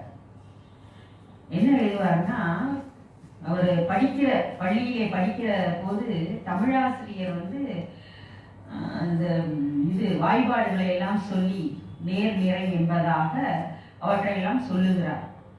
வள்ளுவத்துல பாத்தீங்கன்னா அந்த மாதிரி தடையே தட்டாது, மிக சரியாக இருக்கும் என்று அவர் அன்றைய இலக்கண வகுப்பை முடிவு செய்கிறார். இந்த 9வது படிக்கிற மாணவனுக்கு, நான் 9வதுல தான் அதை பாடமா வச்சிருக்காங்க, இன்னும் அப்படியே தான் வச்சிருக்கோம். இந்த மாணவனுக்கு ஒரே ஆச்சரியம். வீட்டுல போய் திருக்குறள் நூலை எடுத்து அகர முதல ஆரம்பிச்சு ஒவ்வொரு குறளுக்கா சீர்பிரிச்சு அந்த வாய்ப்பாடுகளை போட்டுக்கொண்டே வருகிறார். அவர் எழுதுறாரு, நான் தோற்றுக்கொண்டே போனேன், வள்ளுவர் வெற்றி பெற்றார். ஒரு குறள்ல கூட சீர் அந்த மாறி வராது, தடை தட்டாது. அது வள்ளுவத்தினுடைய சிறப்பு. எந்த இடத்துலயுமே நீங்க பெரும்பாலான படைப்பாளிகள், சம்பந்த பெருமானா இருக்கட்டும், யாரா இருக்கட்டும், எல்லா எல்லாருமே பார்த்தீங்கன்னா மிக சரியாக அவங்களாம் உட்கார்ந்து படிக்கல. 3 வயதுல சீர்காழி கோவில்ல பாடிய ஒருவருடைய பாடலை பார்த்தீங்கன்னா ஏராளமான அந்த சித்திரக்கவிகளை எல்லாம் அவர் பாடியிருக்கிறார். முதலாக நூல இலக்கியம் என்றெல்லாம் நம்ம சொல்லிக் கொண்டிருக்கிறோம். இவர்களுக்கெல்லாம் எப்படி அது வந்தது என்று பார்க்கிற போது சில குறிப்பிட்ட வாய்பாடுகள் எல்லா படைப்பிலக்கியங்களையும் அப்படியே பொருந்தி வரும். அதை மிகச் சரியாக அவர்கள் ஆனாலும் கூட அதற்கு ஒரு தெளிவான ஒரு அறிவு வேண்டும், ஒரு செயல்பாடு வேண்டும். அந்த செயல்பாடு வள்ளுவரிடத்திலே இருக்கிறது. ஒவ்வொரு குறளையும் நான் வைரமுத்து சொன்னதை போல நான் ஒன்று சொல்றேன். தொடக்க குறள்ல இருந்து அந்த ஊடுதல் காமத்துக்கு முன் என்கிற அந்த குறள் வரைக்கும் பார்த்தீங்கன்னா வள்ளுவர் வலியுறுத்துகிற ஒரே அந்த விழுமியம் வேல்யூ என்று சொல்லுகிறோமே அது அறம் என்பதாகவே இருக்கிறது. அந்த அறத்தின் வழியாகவே பொருளை செய்ய வேண்டும். இன்றைக்கு நம்ம ஒண்ணு வந்து கட்டாயமா சொல்லணும். இன்றைக்கு இருக்கக்கூடிய சமுதாயமும் தனிப்பட்ட மக்களும் மக்களை காப்பாற்றுகிற அந்த அரசாங்கமும் இன்றைக்கு செய்யக்கூடிய ஒரு செயல்பாட்டினுடைய குறைவு என்ன அப்படிங்கிறது இந்த பொருள் செயல் வகையில் ஒரு குறள் நமக்கு இன்றைக்கு சுட்டி காட்டுகின்றது. உரு பொருளும் உள்கு பொருளும் தன் ஒன்னார் தெருபொருளும் வேந்தன் பொருள். இன்றைக்கு நாம முடியாட்சியில இல்ல, குடியாட்சியில இருக்கோம். ஆனால் இன்றைக்கு இருக்கக்கூடிய அரசாங்கங்கள் எதிலே பொருளை பெற வேண்டும், எப்படி பொருளை செய்ய வேண்டும் என்பதற்கு வள்ளுவம் காட்டிய ஒரு வழி.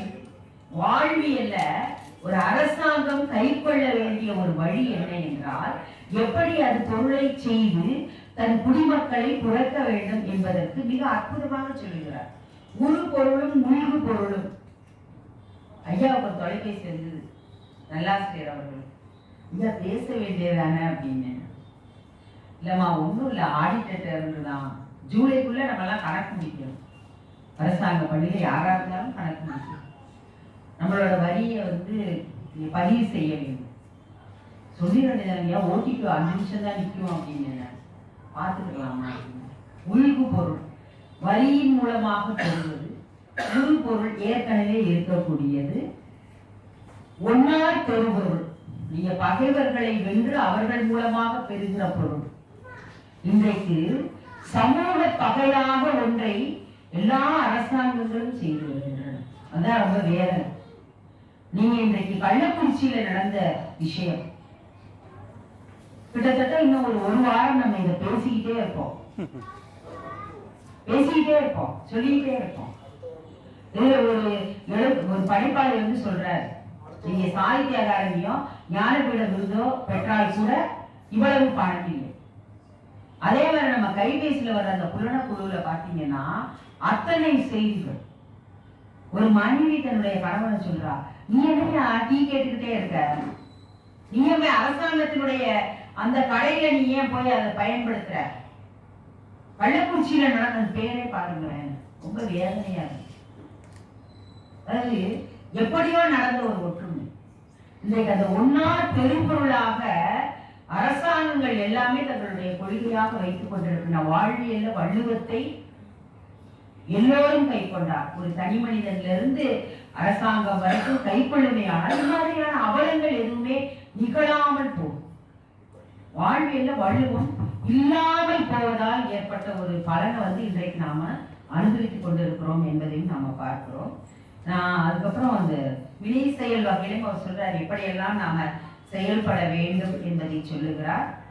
பொருள் கருதி காலம் வினை இடமோடு 5 இறுதியில எண்ணி செயல். 5 வகையாக நீங்கள் செயல்பட வேண்டும். காலம் கருதி செயல்பட வேண்டும், வினை கருதி செயல்பட வேண்டும் என்பதை எல்லாம் சொல்லுகிறார். செய்வினை செய்வான் செயல்முறை அவ்வினை உள்ளறிவான் உள்ளம் கொடல். இதெல்லாம் வந்து அவர் சொல்லக்கூடிய இது அமைச்சருக்காக சொல்லுகிற ஒரு அமைச்சியல்ல தான் வந்து வினை செயல் வகையை பேசுகிறார். இன்றைக்கு தனி மனிதர் ஒவ்வொருவரும், ஏன்னா நாம இன்றைக்கு எல்லோரும் ஓர் நிறை எல்லோரும் ஓர் அப்படின்லாம் நம்ம சொல்றோம். இன்றைக்கு முடியாட்சியில இருக்கோம். அமைச்சருக்கு என்பதாக இல்லாமல் தனி மனிதன் ஒவ்வொருவருக்காகவும், ஏன்னா அரசுபால் தனி மனிதனுக்காகவும், பொருட்பால் அரசன் அமைச்சர் அந்த நிர்வாகத்துல இருக்கிறவங்களுக்காகவும் இன்ப வாழ்க்கைக்குரியதாக அந்த காமத்துப்பாலையும் வள்ளுவர் காமத்துப்பால் தான் வச்சு இன்பத்துப்பாலை நாமெல்லாம் சொல்லிட்டு இருக்கோம். அந்த ஒன்றாகவும் நாம் அமைத்துக் கொண்டாலும் கூட இந்த அமைச்சருக்குரியது அரசனுக்குரியது என்கிற பொறுப்பால் இருக்கக்கூடிய குரல்கள் எல்லாமே நமக்கு தனி மனிதர் ஒவ்வொருவரும் செயல்பட வேண்டியதை செய்கிறது. நட்டார்க்கு நல்ல செயலில் விரைந்ததே ஒட்டாரே. நீ முதல்ல ஒரு வாழ்க்கையில வெற்றி பெறணும் அப்படின்னா உனக்கு யார் எதிரியாக இருக்கிறாரோ அல்லது உனக்கு யார் எதிரான செயல்களை செய்கிறார்களோ நட்பு அப்படிங்கிறது ரொம்ப முக்கியமானது என்பதையும் அவர் சொல்லுகிறார். வாழ்க்கையில வெற்றி பெற்றவர்களை பார்த்தீர்கள் என்று சொன்னால் அவர்களுக்கு எந்த ஒரு தருணத்திலையும் எந்த சமயத்திலையும் யாருமே எல்லாரையுமே அரவணைத்துக் கொண்டு போவது இது வாழ்க்கையில ஒவ்வொருவருக்கும் வேண்டும் என்பதையும் நமக்கு நிறைய இடங்கள்ல நாம பார்த்துக்கிட்டே வரோம். சரி, இந்த வள்ளுவம் இதெல்லாம் நம்ம ஒரு கோட்பாடாக ஒரு கொள்கையாக வள்ளுவர் சொல்லுகிறார். இதையெல்லாம் கைக்கொள்ள வேண்டும் என்று. இதுவரைக்கும் நான் இந்த 2 செயல்பாடையும் அப்படியே விட்டுறேன். அது நம்முடைய சிந்தனைக்காகவும் நம்முடைய செயல்பாட்டுக்காகவும் நீங்கள் இந்த திருக்குறள் பேரவை நிகழ்வுல இருந்து போகிற போது அதை ஏற்றுக்கொள்ளுங்கள். அதை சிந்தித்து நீங்க சிந்திக்கிறதோட நிற்காம செயல்பாட்டை நீங்க கொண்டு வரணும் அப்படிங்கிறது. இதுவரைக்கும் யாரெல்லாம் செயல்பட்டார்கள் என்பதை ஒரு 2 செய்தியை சொல்லிட்டு நான் நிறைவு செய்யறேன். நான் மணியெல்லாம் உங்கள்கிட்ட முன்னால சொல்ல விரும்பல. ஏன்னா அதாவது நிமிடங்கள் மணி இல்லை, நிமிடங்கள் எல்லாம் சொல்ல விரும்பல. சில செய்திகளையாவது இங்க பதிவு செய்யணும் அப்படின்னு நினைக்கிறேன். உதாரணமா பாத்தீங்கன்னா வாழ்வியல்ல இல்லறம் ஐயா சொன்னாங்க. ஐயா பெருந்துறவியாக இங்க நமக்கு தலைமை ஏற்றுக் கொண்டு இருக்கிறார்கள். அவர்கள் காட்டுகிற வழியில இன்னைக்கு சமுதாயம் பெருகி அது 140 கோடியா அப்படியெல்லாம் பெருகிக்கிட்டே இருக்கு. பில்லியன் நல்லா போயிட்டே இருக்குன்றத பார்க்கிறோம். ஆனால் அந்த இல்லறத்தினுடைய அடிப்படை கூட அறவையப்பட்டதாக இருக்க வேண்டும் என்பதுதான் தமிழ் கூறுகிற விழுமியமாக இருக்கிறது. நீங்க குறிஞ்சி பாட்டுல பாத்தீங்கன்னா அந்த தலைவன் கழிவுதல் புணர்ச்சின்னு சொல்லுவாங்க. யானை வருது, அப்பதான் அவர் 99 மலர்களையும் வச்சு விளையாடிட்டு இருக்கிறாங்க. அந்த சமயத்துல அவன் யானையை பார்த்தீங்களான்னு வர்றான் அப்படிங்கிறத நான் குறிஞ்சி பாட்டுலாம் சொல்ல விரும்பல. அந்த இடத்துல அவன் எப்படி சொல்றான், அதாவது இன்னைக்கு சொல்ல போனா ஒரு ரோஜா பூ கொடுத்து அப்படின்ற மாதிரி இல்லாம ப்ரப்போஸ், அதுல அவன் என்ன சொல்றான் அப்படின்னா, நம்முடைய வீட்டிற்கு விருந்தினர்கள் வருகிற போது அவர்கள் உண்ட மிச்சத்தை, நிச்சிலை அப்படின்னு ஒரு வார்த்தை, மிச்சத்தை நாம உண்ணுகிறான், அந்த வாழ்க்கைக்கு நீ வர்றியா அப்படின்னு கேட்கிறான். காதலை சொல்லுகிற போது கூட சமுதாயத்திற்கு தாங்கள் ஆற்றுகிற கடமையை சொல்லுகிற பாடம். இத கண்ணகி சொல்றான். எங்க நம்ம மதுரையில சொல்றாங்க. அவன் நான் உனக்கு தவறழைத்து விட்டேன் என்பதாக கோவலன் பேசுகிற போது அவர் சொல்லுவார். அறவோர் கவித்தலும் அந்தனர் ஓம்பலும் துறவோர் எதிர்களும் அந்த தொல்லோர் சிறப்பில் விருந்ததில் போடலும் கிடந்த எண்ணெய். நீ இல்லைங்கிறதுனால நம்முடைய தனிப்பட்ட இன்பம் தூய்ப்பது அப்படிங்கிறதுல மட்டும் எனக்கு இழப்பு இல்லை. நீ இல்லைங்கிறதுனால எனக்கு இந்த சமுதாயத்திற்கு ஆற்ற வேண்டிய கடமைகள்ல இருந்து கூட நான் எல்லாவற்றையும் இழந்து விட்டேன் என்று சொல்லக்கூடிய பாடம். இத வால்மீகியினுடைய சீதை என்ன சொன்னான்னு நமக்கு தெரியல. ஆனால் கம்பன் சொல்லுகிற தமிழ் சீதையும் சொல்லுகிறார். அருந்தும் நெல்லடகும் யார் இட அருந்தும் விருந்து கண்ட போது என்னொருமோ. எங்கே அசோகவனத்துல உட்கார்ந்துட்டு அரக்கியர் சொல்ல உட்கார்ந்து இருக்கிற போது அவள் சொல்லுகிறார். அப்ப இல்லறம் என்பதே விருந்து புறத்தல். இதற்கு அப்பாதுரையார் அவங்க எழுதுறார். பொதுவா கல்யாணத்தை நம்ம ஆயிரங்காலத்து பயிர்னு சொல்லுவோம். அப்பாதுரையார் என்ன சொல்றாரு, இனப்பயிர் வளர்த்தல் அப்படின்றாரு. ஒரு இனப்பயிர் அப்படின்னா ஒரு தமிழ் இனப்பயிர் அப்படின்னு இல்ல, மனித குலத்தையே அவர் சொல்றார். விருந்து புறக்கிற போது நாம சுற்றம் நண்பர்கள் விருந்துகளே புதிதாக வருபவர்கள் தான். இவர்களை புறக்கிற போது எப்படி இந்த சமுதாயம் மேம்படுகிறது என்பதை சொல்லுவார். இந்த இடத்துல ஒண்ணு சொல்லணும் நானு. அமிழ்தம் இப்ப பாத்தீங்கன்னா அமிழ்தம் அன்னம் இதெல்லாம் நம்ம தமிழ்ல இருக்கக்கூடிய ஒரு மரபான கற்பனையான சில பொருட்கள். பீனிக்ஸ் பறவைப்பாங்க கிரீக்க இலக்கியத்துல பாத்தீங்கன்னா அந்த மாதிரி சொல்லுவாங்க. அப்ப அது மாதிரி இந்த அமிழ்தம்னு ஏதாவது இருக்கா? அது தேவர் உலகத்துல இருக்கிறது. சுந்தரரை சேரமான் பெருமாளையும் கேட்டா தெரியும். ஏன்னா அவங்க அங்க போனாங்க, சுவாமிகள் சொன்னாங்க. நம்மளும் சுந்தரமூர்த்தி சுவாமிகளுடைய அந்த வரலாற்றுல பார்க்கிறோம். இந்த புண்ணிய கதையில நம்ம அதை பார்க்கணும். இப்ப அமிழ்தம் அப்படின்னா என்ன அப்படின்றதுக்கு நிறைய உரையாசிரியர்கள் சொல்லிட்டே போறாங்க. ஆனா அதுல படிப்பெருமாள் ஒன்று சொல்லுவார். என்ன அப்படின்னா, உயிர் போகா கஞ்சி. எது அமிழ்தம்? எது அமிழ்தம்? அதாவது பாரதிதாசன் எழுதுவார், அந்த முழு பாடமே நான் சொல்லல. இந்த வட்ட நிலா எப்படி இருக்கிறதுன்னு ஒன்னொன்னா சொல்லிக்கிட்டே வந்து கடைசியில சொல்லுவார். அது வந்து ஐயா கேட்கறாங்க, ஏன்னா அவங்க பாரதிதாசன் பேர்லதான் அந்த அமைப்பை வச்சிருக்காங்க. அந்த பழைய சோறு வந்து பாத்திரத்துல பசியோட பாக்குறவனுக்கு இருக்கிற மாதிரி அப்படின்னு சொல்லுவாங்க பார்த்தீங்களா. அமிழ்தம்னா என்ன? அது சாவா மூவா மருந்து அப்படிங்கிறத விட உயிர் போகா கஞ்சின்னு சொல்றாரு. பரிபெருமாள் எவ்வளவு நுட்பமா அவர் எழுதியிருக்கிறாரு. வடவர் ஆரியர் இந்த சனாதன தர்மம் அல்லது வேதத்தை போற்றுகிற அப்படிங்கிறதெல்லாம் விட்டுருங்க. ஒரு சாதாரணமான ஒரு தனி மனிதனுடைய அந்த இது எப்படி இருக்கிறது என்பதை எல்லாம் சொல்லுகிறார். இப்படி இல்லறத்தினுடைய மாண்பை உங்கெல்லாம் கடைபிடித்தார்கள் அப்படின்னு சொல்ற அசோகை அமைச்சாரு. நான் நிறைவுபடுத்திடுறேன். அதே மாதிரி இன்றைக்கு அதெல்லாம் நமக்கு இருக்குதா? அந்த மாதிரியான ஒரு மரபுகளை எல்லாம் நாம் போட்டுக்கிறோமா? இன்றைக்கு வாழ்வியல்ல இந்த வள்ளுவம் சொல்லுகிற அறத்தை விழுமியத்தை நாம எப்படி கை கொண்டிருக்கிறோம்? நான் கேள்விகளை தான் வந்து எழுப்புறதே தவிர இதை கை கொண்டிருக்கிறோமா அப்படின்னா இன்னும் முழுமையாக நாம ஈடுபடலை அப்படின்னு சொல்லணும். ஒரே ஒரு செய்தி அதோட நிறைவு செய்கிறேன். இந்த அறம் அப்படின்னு சொல்றோம் இல்லையா, என்ன சொல்லுன்னு ஐயா பேசிட்டு போயிருக்காங்க. இந்த சொல்லுல வந்து பொய்யாமை, அவங்க வாயில சொல்றது வாய்மைன்னாங்க. நீங்க மனமொழி மெய்களால் நாங்க செய்யற அந்த பொய்யாமை எந்த தருணத்துல இருக்கக்கூடாது. அப்பூதியடிகள் பண்ற தன்னுடைய குருவை திருநாவுக்கரசரை காணாமலே, நீங்க கோப்பெருஞ்சோழன் பிசிராண்டியார் நட்பை சொல்றீங்க, அப்புறம் காவல்கோட்டையை சொல்லுவீங்க. அதெல்லாம் கூட பெருசா அப்பூதியடிகள் வருணத்தை எல்லாம் சேர்க்கலார் அடிப்பார். நம்ம பெரிய புராணத்தை தனியா வச்சுக்கணும். அப்ப அப்பூதியடிகள் திருநாவுக்கரசரை குருவாக கொண்டு அவர் இருக்கிற போது அவரை பார்த்த உடனே அவங்க எதிர் வணங்க அதெல்லாம் விட்டுருங்க. மூத்த திருநாவுக்கரசர் இந்த கதை நம்ம எல்லாருக்குமே தெரியும். மூத்த திருநாவுக்கரசர் நீங்க ஒரு அமைச்சர், சேக்கலார் வந்து ஒரு அமைச்சர், எவ்வளவு அற்புதமா எழுதுறாரு பாருங்க. உண்மையை சொல்லணும், அவன் பாம்பு தீண்டி இறந்து போனான்னு சொல்லணும். இல்ல அப்படின்னா அவன் வெளியே வேலையா அனுப்பிச்சிருக்கேன்னு பொய் சொல்லணும். நம்ம ரெண்டு பதில் தானே நமக்கு இருக்கு. ஒண்ணு உண்மை, இன்னொன்னு பொய். இந்த ரெண்டுமே சொல்லாம மூணாவது ஒரு பதில் அப்பூதியடிகள் சொல்லுவாரு.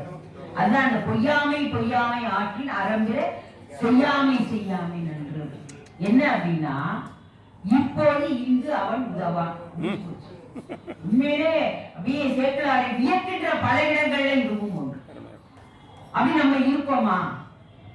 அப்படியெல்லாம் இருந்தா அது மிக வெற்றிகரமான வாழ்க்கையாக, எல்லோராலும் போற்ற தகுந்த வாழ்க்கையாக, குற்றம் குறை சொல்ல முடியாத ஒரு வாழ்வாக அமையும். இந்த கருத்தரங்கத்துல நாம செல்லுகிற போது இப்படியான சில விழுமியங்களை நாம் பயன்படுத்த வேண்டும் என்கிற உறுதிமொழிதான் இந்த கருத்தரங்கத்தினுடைய வெற்றியாக இருக்கும் என்று சொல்லி நல்ல வாய்ப்புக்கும் இதுகால வாய்மொழி கேட்டவர்களுக்கும் என்னுடைய நன்றியை சொல்லி செயல் என்பது பற்றி பொருள் செயல் வகை, இணை செயல் வகை என்று இரண்டாக பிரித்துக் கொண்டு செயல் எப்படி இருக்க வேண்டும், அந்த வினை எப்படி இருக்க வேண்டும் என்பதெல்லாம் சொல்லி அமிர்தத்திற்கு உயிர் போகா கஞ்சி என்ற பரிபெருமாளுடைய உரையையும் ஞாபகப்படுத்தி, பொறுப்பால் என்பது அரசருக்கு மட்டுமல்ல, ஒரு வகையில் தனி மனித அறத்திற்கும் தான் என்பதையும் சொல்லிய தேவ சங்கரா அவர்களை மிக பாராட்டி, அடுத்து சிந்தையில் என்பதை சேரை பாலகிருஷ்ணன் அவர்களை அழைக்கிறேன். அவர் என்னுடைய மனத்தின் அமைந்தவராகதான் விரைவாக ஒரு 5 மணித்துளிகளில் முடிப்பார் என்று கருதுகிறேன். நன்றி.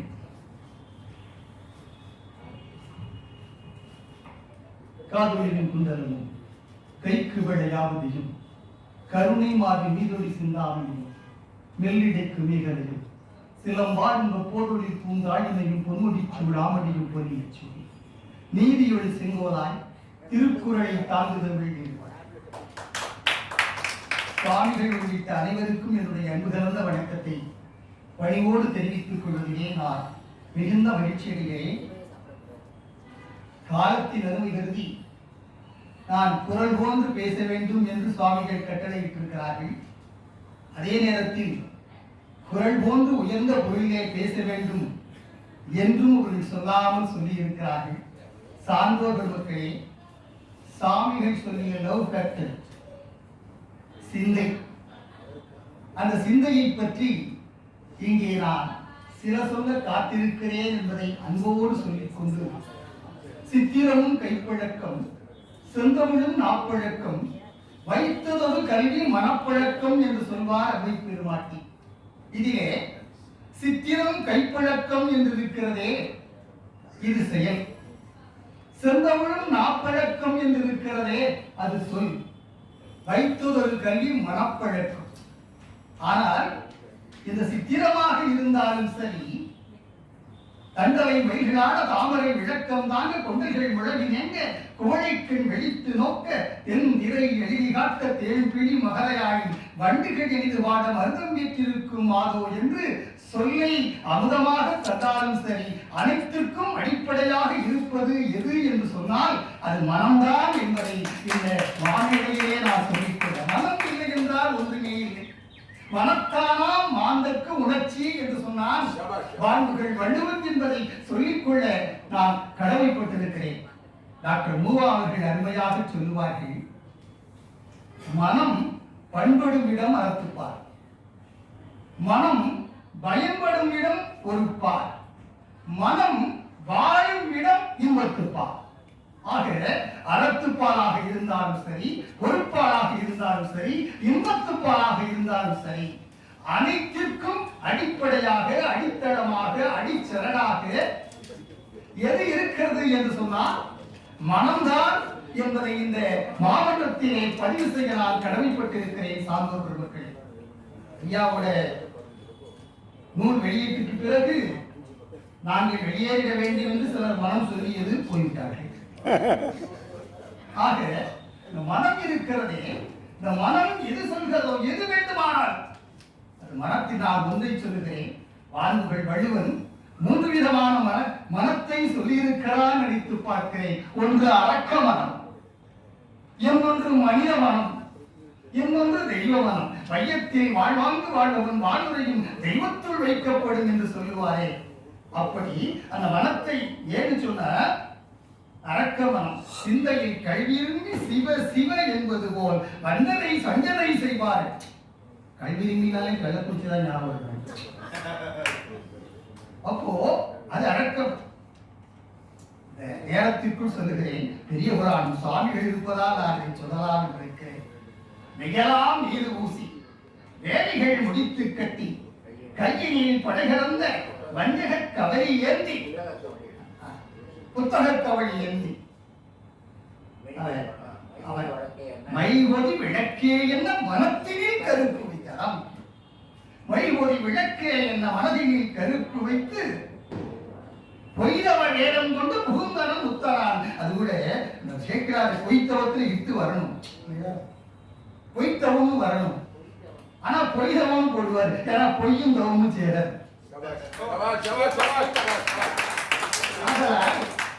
அந்த இடத்திலே பொய்தவும். அதைத்தான் வாழ்வுகள் வள்ளுவன் இப்படியும் இருக்கிறார்கள் என்பதை காட்டுவதற்காக மனத்தது மாசாக மாண்டார் நீராடி மறைந்தொழுகும் மாந்தர் பலர். பார்க்கும் போது நல்லாதான் இருப்பான், எல்லாம் பட்ட போட்டு. ஆனால் பட்டணம் வேறு வெளியே. ஆனால் அவன் மனதிலே என்ன இருக்கிறது என்பதை நாம் இப்படியும் மனிதர்கள் இருக்கிறார்கள். எடுத்து அதே பெரிய புராணத்திலே மறைத்தவன் புகுந்த போதே மனம் வந்து வைத்த தத்தன் இறை பொழுதில் கூடி வாழினார் எரியுற்றார் நிறைத்த செங்குருது சூர வீழ்கின்றார் நீண்ட கையால் தத்தா நமர் என்று தொழுது. அதுல ரெண்டாவது ஒண்ணு அரக்க மனம் சொன்னேன், இன்னொன்று மனித மனம். இந்த மனித மனம் யார் என்று சொன்னால் தத்தன். மனம் தூயாருக்கு எச்சம் நன்றாகும் என்று சொல்லுவார். அவன் கடமை இது. ஒரு மனிதனாக இருப்பவன் தான் ஒரு பணிபுரிகிறேன், அந்த பணிக்கு நியாயமாக தான் இருக்க வேண்டும். ஐயா அவர்கள் என்ன சொன்னாங்க, ஐயாவுடைய வேலையெல்லாம் தன்னுடைய பணிக்கு அவன் சரியாக இருக்க வேண்டும் வைத்திலே அதிலே மனம் வைக்கிறார். மனம் அங்கு வைத்த தத்தம் மனம் சொல்ற கொல்ல போறார். ஆனால் தெய்வ மனம் எங்கே வருகிறது என்று சொன்னால் அவர் சொல்லுகிறார், நீண்ட கையால் தடுக்கிறார். தடுத்து விட்டு தத்தான் அமர்ந்து தொழுது வைத்தார். தத்தனே அவன் நம்மாள், இது நம்மவன் என்று சொல்லுகிறார் என்று சொன்னார். அவர் உயர்ந்த நிலைக்கு அதைத்தான் மனத்தொடு வாய்மையை மொழியின் தவத்தொடு தானம் செய்வாரின் தலை என்று வார்ப்புகள் வள்ளுவன் சொன்னானே. அந்த அடிப்படையிலே 3 விதமான மனத்தையும் காட்டுகிறார். ஆனால் இந்த மனம் எப்படி இருக்க வேண்டும் என்பதை அறத்துப்பாலிலே சொல்லுகிற போது அருமையாக சொல்லுகிறார். அறம் எது தெரியுமா? குறளையே அறம் என்று சொல்லுவார்கள். ஒருவன் செய்தி கொண்டோர்க்கு உயிரியலான அறம்பாடித்து ஆயினை கனவை என்று அங்கே சொல்லும். அந்த அறம் என்ன சொல்லியது? மனத்துக்கண் மாசு இளன் ஆதல் அறம். அறம் என்று சொன்னாலே மனத்துக்குள்ளே மாசு இல்லாமல் இருக்கிறதால் அறம். அதுக்கு அந்த அறத்துப்பால் என்னெல்லாம் சொல்றாரு தெரியுமா? உள்ளத்தால் பொய்யாது ஒழியின் உலகத்தால் உள்ளத்துள் எல்லாம் உளம் தன்னஞ்சி அறிவது ஒய்யக்க வைத்ததின் தன்னஞ்சே தன்னை மனத்தை பண்படுத்தும் இடம் எது என்று சொன்னால் அது அறத்துப்பா. பொறுப்பாளிலே என்ன சொல்லுகிறார் தெரியுமா? பயன் எண்ணிய எண்ணியாங்கு எய்த எண்ணிய திண்ணியராக பெருக. அப்துல் கலாம் ஐயாவுக்கு பிடித்த குரல். அவர் ஆசிரியர் அந்த காலத்திலே இந்த குரலை சொன்னாராம். அதனால் நான் உயர்ந்தேன் என்று அவர்கள் சொல்லுவார்கள். அப்போ எண்ணிய எண்ணியாங்கு எய்த பயன் எண்ணிய திண்ணியராக பெரு என்று சொல்லுகிற போது உன் சிந்தை இருக்கிறதே, அந்த சிந்தையிலே நீ உறுதியாக இருந்தால் எதை வேண்டுமானாலும் நான் சாதித்து விட முடியுமடா என்று சொல்லித் தருகின்ற குரல் எது என்று சொன்னால் பொறுப்பாளிலே எண்ணி. நிறைய பொருள் இருக்கு, காலத்தை சொல்லிவிட்டார். இன்பத்துப்பாளிலே வாழும் இடம் உனக்கு நான் எனக்கு நீ. கல்யாணம் முடிஞ்சு கணவன் வீட்டுக்கு போனவ வீட்டுக்கு வர, அம்மா வீட்டுக்கு வர. அம்மா வந்துச்சா ரொம்ப சந்தோஷம். அருமையா ஒரு காஃபி போட்டு, ஏன்னா காஃபின்னா மகளுக்கு ரொம்ப பிடிக்கும். காஃபி போட்டு கொடுக்க வாங்கிட்டார். ஒரு 10 நிமிஷம் கழிச்சு அம்மா வந்து பார்த்தா காஃபி அப்படியே இருக்கு. என்னடி காஃபி லேசா சூடு ஆறுனா கூட வேண்டான்னு தள்ளி விட்டுருவியே, அப்படியே ஆறி போயிருக்கு. உனக்கு பேரே சுடுதொண்டா? சுடுதொண்டெல்லாம் பேர் வச்சிருந்தாங்க. நீ குடிக்காம இருக்கியே. குடிக்க மாட்டாங்க. ஏன் குடிக்க மாட்டாங்க? நெஞ்சத்தால் காதலர் அவராக தெய்வங்கள் அஞ்சினோ தேவாக்கு அறிந்து. எதுக்கு தெரியுமா? ஏன் உள்ளத்திலே என்னோட கணவன் இருக்க. அந்த காலத்துல குடிச்சேன், ஆனால் இப்ப குடிக்கிறேன். என்ன கணவன் உள்ள இருக்கார். நான் குடிச்சா அவர் வெந்து போயிடுவார் இல்லையா? இல்லையா? வாழ்க்கை இப்படித்தான் வாழ வேண்டும். உனக்கு நான் எனக்கு நீ என்றும் வாழ வேண்டும். காதல் என்னன்னு சொன்னா தெரியுமா? இளமையிலே காதல் வரும், இதுவரையில் கூட வரும். முழுமை பெற்ற காதல் என்றால் முதுமையிலும் கூட வரும். அதான் முழுமை பெற்ற காதலாக இருந்தால் அது முதுமையிலும் கூட வரும். இதை இன்பத்துப்பால் முழுவதும் அவர்கள் இல்லறம் சிறப்பாக நடக்க வேண்டும் என்பதை சொல்லித்தட்ட வாழும் இடமாக எதை பார்த்தால் அந்த சிந்தையை சொன்னார் என்று சொல்லிக்கொண்டு நான் மறுபடியும் சொல்லுகிறேன். அறத்துப்பால் மனம் பண்படும் இடம், பொருட்பால் மனம் பயன்படும் இடம், இன்பத்துப்பால் மனம் வாழும் இடம் என்று சிந்தையை அவர் சொன்னார் என்று சொல்லிக் கொண்டு கற்கின்ற இருவாரை தமிழ்நாட்டின் கண்ணோக்கி கரியிருக்க நிற்கின்ற நடுவரத்தின் காய்கவரையின் நாரி பாட்டாலும் எழுத்தாலும் பேச்சாலும் கூத்தாலும் பிற ஓர்க்க ஓச்சிகளே மணிமுரசு தேவதர தபோசை உலகமெல்லாம் பரவிடவே பாய்ச்சிகளே நற்றொன்று என கூறி பெறுகிறேன் விடை வருகிறேன்.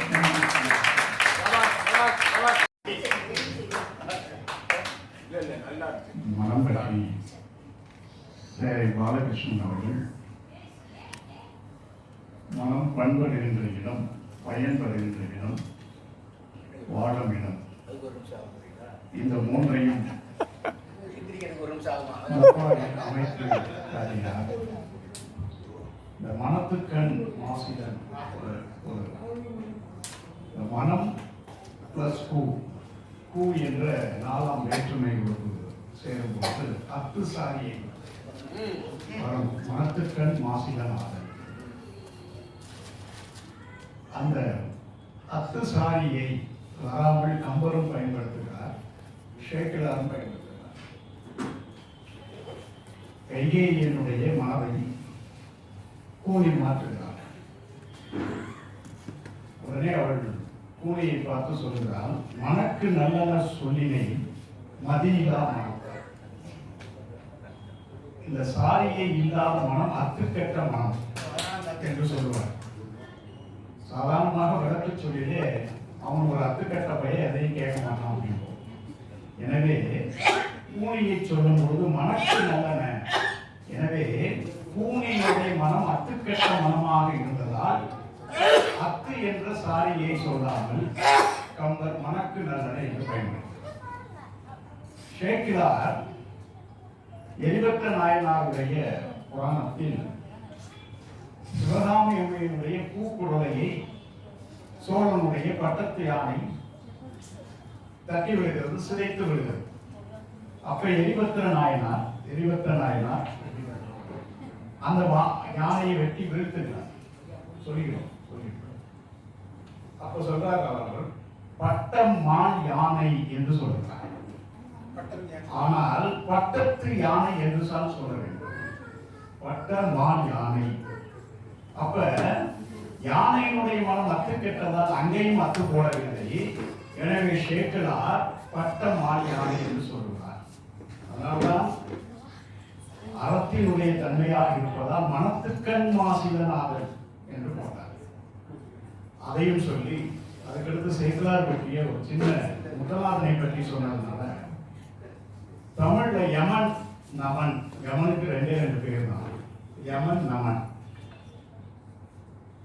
நமன் சொல்லலாம், யமன் சொல்லலாம். அதுக்கடுத்து நமர் அப்படின்னு சொன்னா நண்பர்.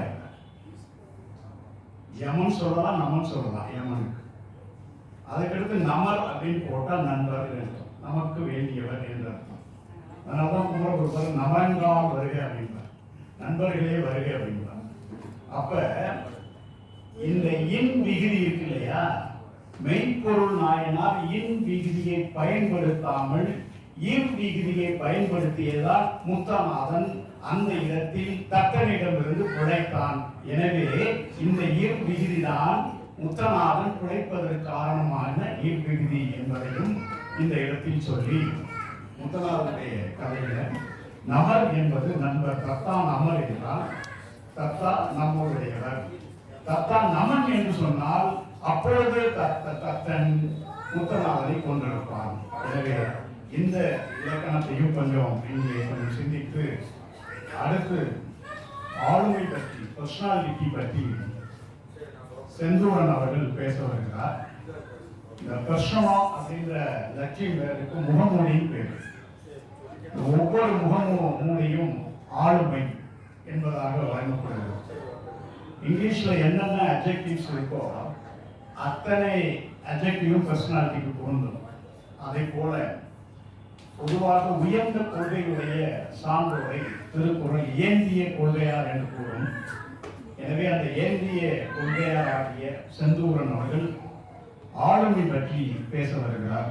சில மணித்துளிகளில் எல்லாரும் கிடையாது, பார்த்துக்கோ. 5 நிமிஷம் தான், அதுக்கு மேலே இருந்தால் என்ன தண்டனை எனக்கு கூப்பிடலாம், அது பிரச்சனை இல்லை. இப்போ என்னன்னா எல்லாம் 5 நிமிஷம்னா எல்லாரும் 15 நிமிஷம் 20 நிமிஷம் பேசிட்டு போயிட்டாங்க. வீடெல்லாம் இப்போ உங்களுக்கு பக்கத்தில் இருக்கும் போது இருக்கு, நீங்கள் சீக்கிரம் போயிடலாம் வீட்டுக்கு. ஏன்னா நாங்கள் என்ன பூரா 5 கிலோமீட்டர் போகணும். ஆனால் திருவள்ளுவர் இது வந்து உட்கார்ந்துருந்தாலும் ரொம்ப மகிழ்ச்சி அடைஞ்சிருப்பார், கேட்டு மகிழ்ச்சி அடைஞ்சிருப்பார். ஏன்னு கேட்டால் அவர் சிந்திக்காதெல்லாம் இப்போ சொல்லியிருக்காங்க. இல்லை சிரிப்புக்காக சொல்லலை, அதாவது பல பரிணாமங்கள்ல அந்த குரட்பாய் எப்படி எடுத்தாளப்பட்டிருக்கிறது அப்படிங்கிறத ரொம்ப சிறப்பா சொன்னாங்க. கண்ணாசன் ஒரு பாட்டு எழுதினார் ஒரு படத்துல. அப்போ மாமரத்துல மானப்புறா கூடு கட்டாராம். இவர் பாட்டை பாடிட்டார். சின்ன சின்ன உடனியா தேன்மணக்கும் சோலைகளா ஊரணியின் நடுவில் ஓங்கி நிற்கும் மாமரமா மாமரத்து கிளைகளிலே மாறப்புறா கூடுகளா கூடுகளில் குடியிருக்கும் குஞ்சுகளாம் குஞ்சுகளாம் எழுதிட்டார். எழுதுன மாடப்புறம் போய் இப்போ மாமரத்தில் எந்த காலம் மூடி இருந்தாலும் என்ன பிரித்தனமாக எழுதினாரு அப்படின்னு சொல்லிட்டு ஒருத்தன் எழுதியிருக்காரு. இவருக்கு என்ன சொல்றதுன்னு தெரியல. அதுக்கு இன்னொரு வாசகர் எழுதினாராம். என்ன எழுதினானா, அந்த படத்துல எது நடக்கணுமோ அது நடக்காம எதிர்மறையா நடந்ததுனால மாடப்புறா வந்துட்டு வழக்கமா கூடு கட்டுற மரத்துல கூடு கட்டாம மாமரத்துல கட்டியிருக்கு அப்படின்னு அவர் ரொம்ப பாராட்டி, அந்த ரசிகரை பாராட்டி, இப்படி ஒரு வியாக்கியானம் இருக்கா, இப்படி ஒரு இது இருக்கா, இப்படி ஒரு சிந்தனை இருக்கா அப்படின்னு நினைச்சது மாதிரி திருவள்ளுவர் இருந்திருந்தாரா ரொம்ப மகிழ்ச்சியா இருந்திருப்பார். இந்த ஆளுமைங்கிற சொல்லாட்சிங்கிறது சமீப காலமாக தான் அதிகமா எடுத்தாடப்படுகிறது. திருக்குறளை ஒரு கிடையாது. இது இந்த கருத்தரங்களுடைய சூட்சுமம்னு சொல்றேன். அதாவது 3 பேரை போட்டாச்சு, என்ன போட மறந்தாச்சு. உடனே அசோகராஜ் பார்த்தாரு, இந்த ஆளை விட்டுட்டோம் இல்லையோ என்ன செய்யறது அப்படின்னு சொல்லிட்டு படாருன்னு இடத்தையே போடு, ஆளுமையும் போடு அப்படின்னு சொல்லியாச்சு. இப்ப சிக்கல் எங்க வருது? இங்கதான் வருது. இப்ப சொல்லிட்டாங்க, செயல சொல்லிட்டாங்க, சிந்தனையை சொல்லிட்டாங்க. இப்ப ஐயா என்ன சொல்றாருன்னா, இந்த ஆளுமைங்கிற சொல்லாட்சி ஒரு எல்லாத்தையும் சேர்த்து சொல்றது. ஆனா ஆண்மை அப்படிங்கிறத ஆளுமை என்று வாசுவா சொல்ற மாதிரி ஐயா எங்கள் ஐயா சொன்னார், வேலாயுத ஐயா. 12 இடங்கள்ல அந்த ஆண்மைங்கிற சொல்லாட்சியை திருவள்ளுவர் பயன்படுத்தி இருக்கிறார். அதை மட்டும் சொல்லிடுறேன், ஏன்னா உங்களுக்கு எல்லா திருக்குறளும் தெரியும். 1330 குறட்பாக்களையும் தெரியும், 1133 அதிகாரத்தையும் தெரியும். ஒவ்வொரு பால்லையும் எத்தனை அதிகாரம் இருக்கணும் உங்களுக்கு எல்லாமே தெரியும். புதுசா வந்துட்டு நான் இப்போ திருக்குறளை சொல்லி உங்களுக்கு புரிய வைக்க வேண்டிய அவசியம் இல்லை. இன்னொன்று சொல்றதா பூவா சொல்றதா பேராசிரியர் சொன்னார், மனம் பண்படும் இடம் தான் காமத்துப்பால். மனம் பண்படும் இடம் காமத்துப்பால், மனம் பயன்படும் இடம் பொருட்பால், மனம் வாழும் இடம் அறத்துப்பால். இந்த முப்பாலையும் சொல்லுகிற போது என்ன சொல்றாரு, ஒரு தனி மனிதன் மிகச்சிறந்த ஆளுமையாக மாற வேண்டும் என்று சொன்னால் அதற்கு என்னென்ன காரணிகள் இருக்க வேண்டும் என்பதை திருவள்ளுவர் வடிவமைத்திருக்கிறார். நான் சமீப காலம் படிக்கும்போது பேரறிஞர் என்ன சொல்லுவாரு, தமிழன் யாருக்கும் தாழாமல், யாரையும் தாழ்த்தாமல், யாருக்கும் எஜமானாக இல்லாமல், யாருக்கும் அடிமையாகவும் இல்லாமல், யாரையும் சுரண்டாமல், யாராலும் சுரண்டப்படாமல் நல்வாழ்வு வாழ வேண்டும் என்பதே என் குறிக்கோள் சொல்வார் பேரறிஞர் அண்ணா. அதே மாதிரிதான் திருவள்ளுவருக்கும் இருந்திருக்கிறது. தமிழ் உலகத்துல ஏன் இந்த உலக பொதுமறையாக இது விரித்து சொன்னாங்கன்னு சொன்னா, மிகச்சிறந்த ஆளுமைகளை உருவாக்கிய மிகச்சிறந்த கருத்துக்களை தன்னுடைய குரட்பாக்களின் மூலம் இங்கே விதைத்திருக்கிறார். அதனால திருவள்ளுவர் மிகச்சிறந்த ஆளுமை. அந்த ஆளுமை பல விதமான இந்த வாழ்கிற மக்களை எல்லாம் ஆளுமைகளாக மாற்ற வேண்டும் அவர் எண்ணி இருக்கிறார்.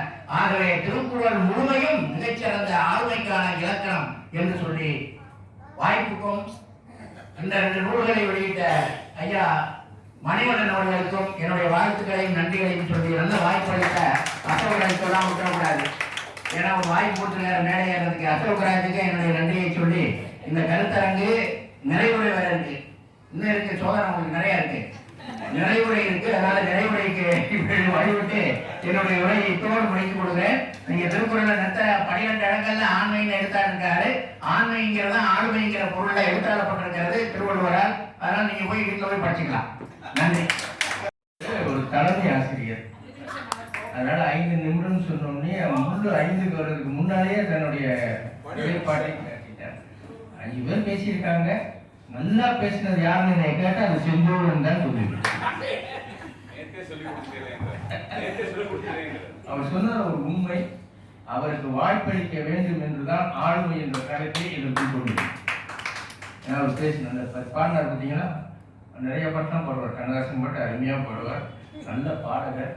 அவருக்கு நேரம் அதிகம் இல்லையேன்ற வருத்தம்லாம் கிடையாது. அது ஆரம்பத்தில் சொல்ல உங்களுக்கு எல்லாம் திருக்குறள் தெரியும்ல, அப்போ நான் சொல்லுவேன். நான் நேரத்தை எடுத்து விடும்ல. சந்தூரம் அவர்களுக்கு நன்றி. குரலோடு பேசி குரலை உயர்த்தி ஆளுமை என்னதென்று காண்பித்தார். வாழ்க. மனம் அறத்துடன் செயல்பட வேண்டும், அதே போல செயல் அறத்துடன் செயல்பட வேண்டும். அதற்கேற்ப சொல்லும் அறத்துடன் இணைந்து செயல்பட வேண்டும். மனத்துக்கண் மாசிலன் ஆதல் என்பது மனத்துக்கண் மாசிலன் என்பது ஒரு அறம். சொல் எப்பொழுது அறமாக மாறுகிறது என்றால் செவி கைப்ப சொற்பொருக்கும் பண்புடை வேந்தன். அங்கே சொல் அறமாக மாறுகிறது. செயல் எப்படி அறமாக மாறுகிறது என்றால் செல்வம் என்பது நிலையாமை என்று கொண்டு அந்த பொருளின் மூலமாக நல்ல செயல்களை செய்ய வேண்டும், அறங்களை செய்ய வேண்டும். எனவே சிந்தையும் சொல்லும் செயலும் அறமாக மாறி ஒருவருக்கு அமைந்தால் அவருக்கு அதுவே ஆளுமையாக அமையும் என்பதுடன் ஒரே ஒரு கருத்து. அசோகராஜ் அவர்கள் இதை எப்படி இந்த கருத்தரங்கத்தினுடைய தலைப்பை கொடுத்தார் என்பது எனக்கு ஆச்சரியமாக இருக்கிறது. ஏன்னா வாழ்வியல் வள்ளுவம் என்ற தலைப்பில் சிந்தனையை பற்றி, சொல்லை பற்றி, செயலை பற்றி, ஆளுமையை பற்றி நாம் இங்கே 4 அறிஞர் பெருமக்களும் அழகாக எடுத்துக் கொடுத்தார்கள். இதுல என்னன்னா, இந்த 4 பேருக்கும் சொல் பற்றி பேசியவர்களையும் சொல்லை பற்றி பேச முடியாது, செயல் பற்றி பேசியவர்களையும் செயல்படும், மனம் பற்றி அவர் ஒவ்வொருத்தரும் ஒவ்வொரு வகையில் விஞ்சி நின்றார்கள். எனவே ஒரு ஜோக் சொல்லுவாங்க, இவங்க பக்கத்துல உட்கார்ந்து இருக்கிறத விட நம்ம ஒரு எஸ்கிமோட்ட ஒரு ஃப்ரிட்ஜில் இருக்கிறதா அப்படின்னு. அதை போலதான் தலைவராக நான் உட்கார்ந்திருந்தேன். எனவே 3 பேர்களும் இந்த 4 பேர்களும் ஆளுமை அழகாக பேசினார்கள். ஆனால் அசோகராஜ் இந்த தலைப்பை கொடுத்தவுடன் எனக்கு தோணியது, சொல்லாக வாழ்ந்தார் மணிமொழியனார், திருக்குறள் செயலாக வாழ்ந்தார் மணிமொழியனார், திருக்குறள் சிந்தையாக வாழ்ந்தார் மணிமொழியனார், 3ம் சேர்த்து திருக்குறள் என்ற ஆளுமையாக திருக்குறள் மணிமொழியனாக வாழ்ந்தார். எனவே இந்த 3 அறங்களும் வாழ்வியல் வள்ளுவத்தில் மணிமொழியனார் கடைபிடித்தவை. எனவே இந்த கருத்தரங்கம் அவருடைய திருவடிகளுக்கு சமர்ப்பிக்கப்படுகிறது. இருந்து கேட்ட அத்தனை பெருமக்களுக்கும் என்னுடைய மகிழ்வான நன்றியை சொல்லி விடைபெறுகிறேன். நன்றி நன்றி. வணக்கம், என்னுடைய பெயர் சீனா கானா ஆரூரன். அப்படி சொல்லிட்டு அதிகாரம் ஏதாவது வந்தாங்க. சத்தமா சத்தமா. ஆரூரன். என்ன பேர் தம்பி? என் பெயர் ஆரூரன்.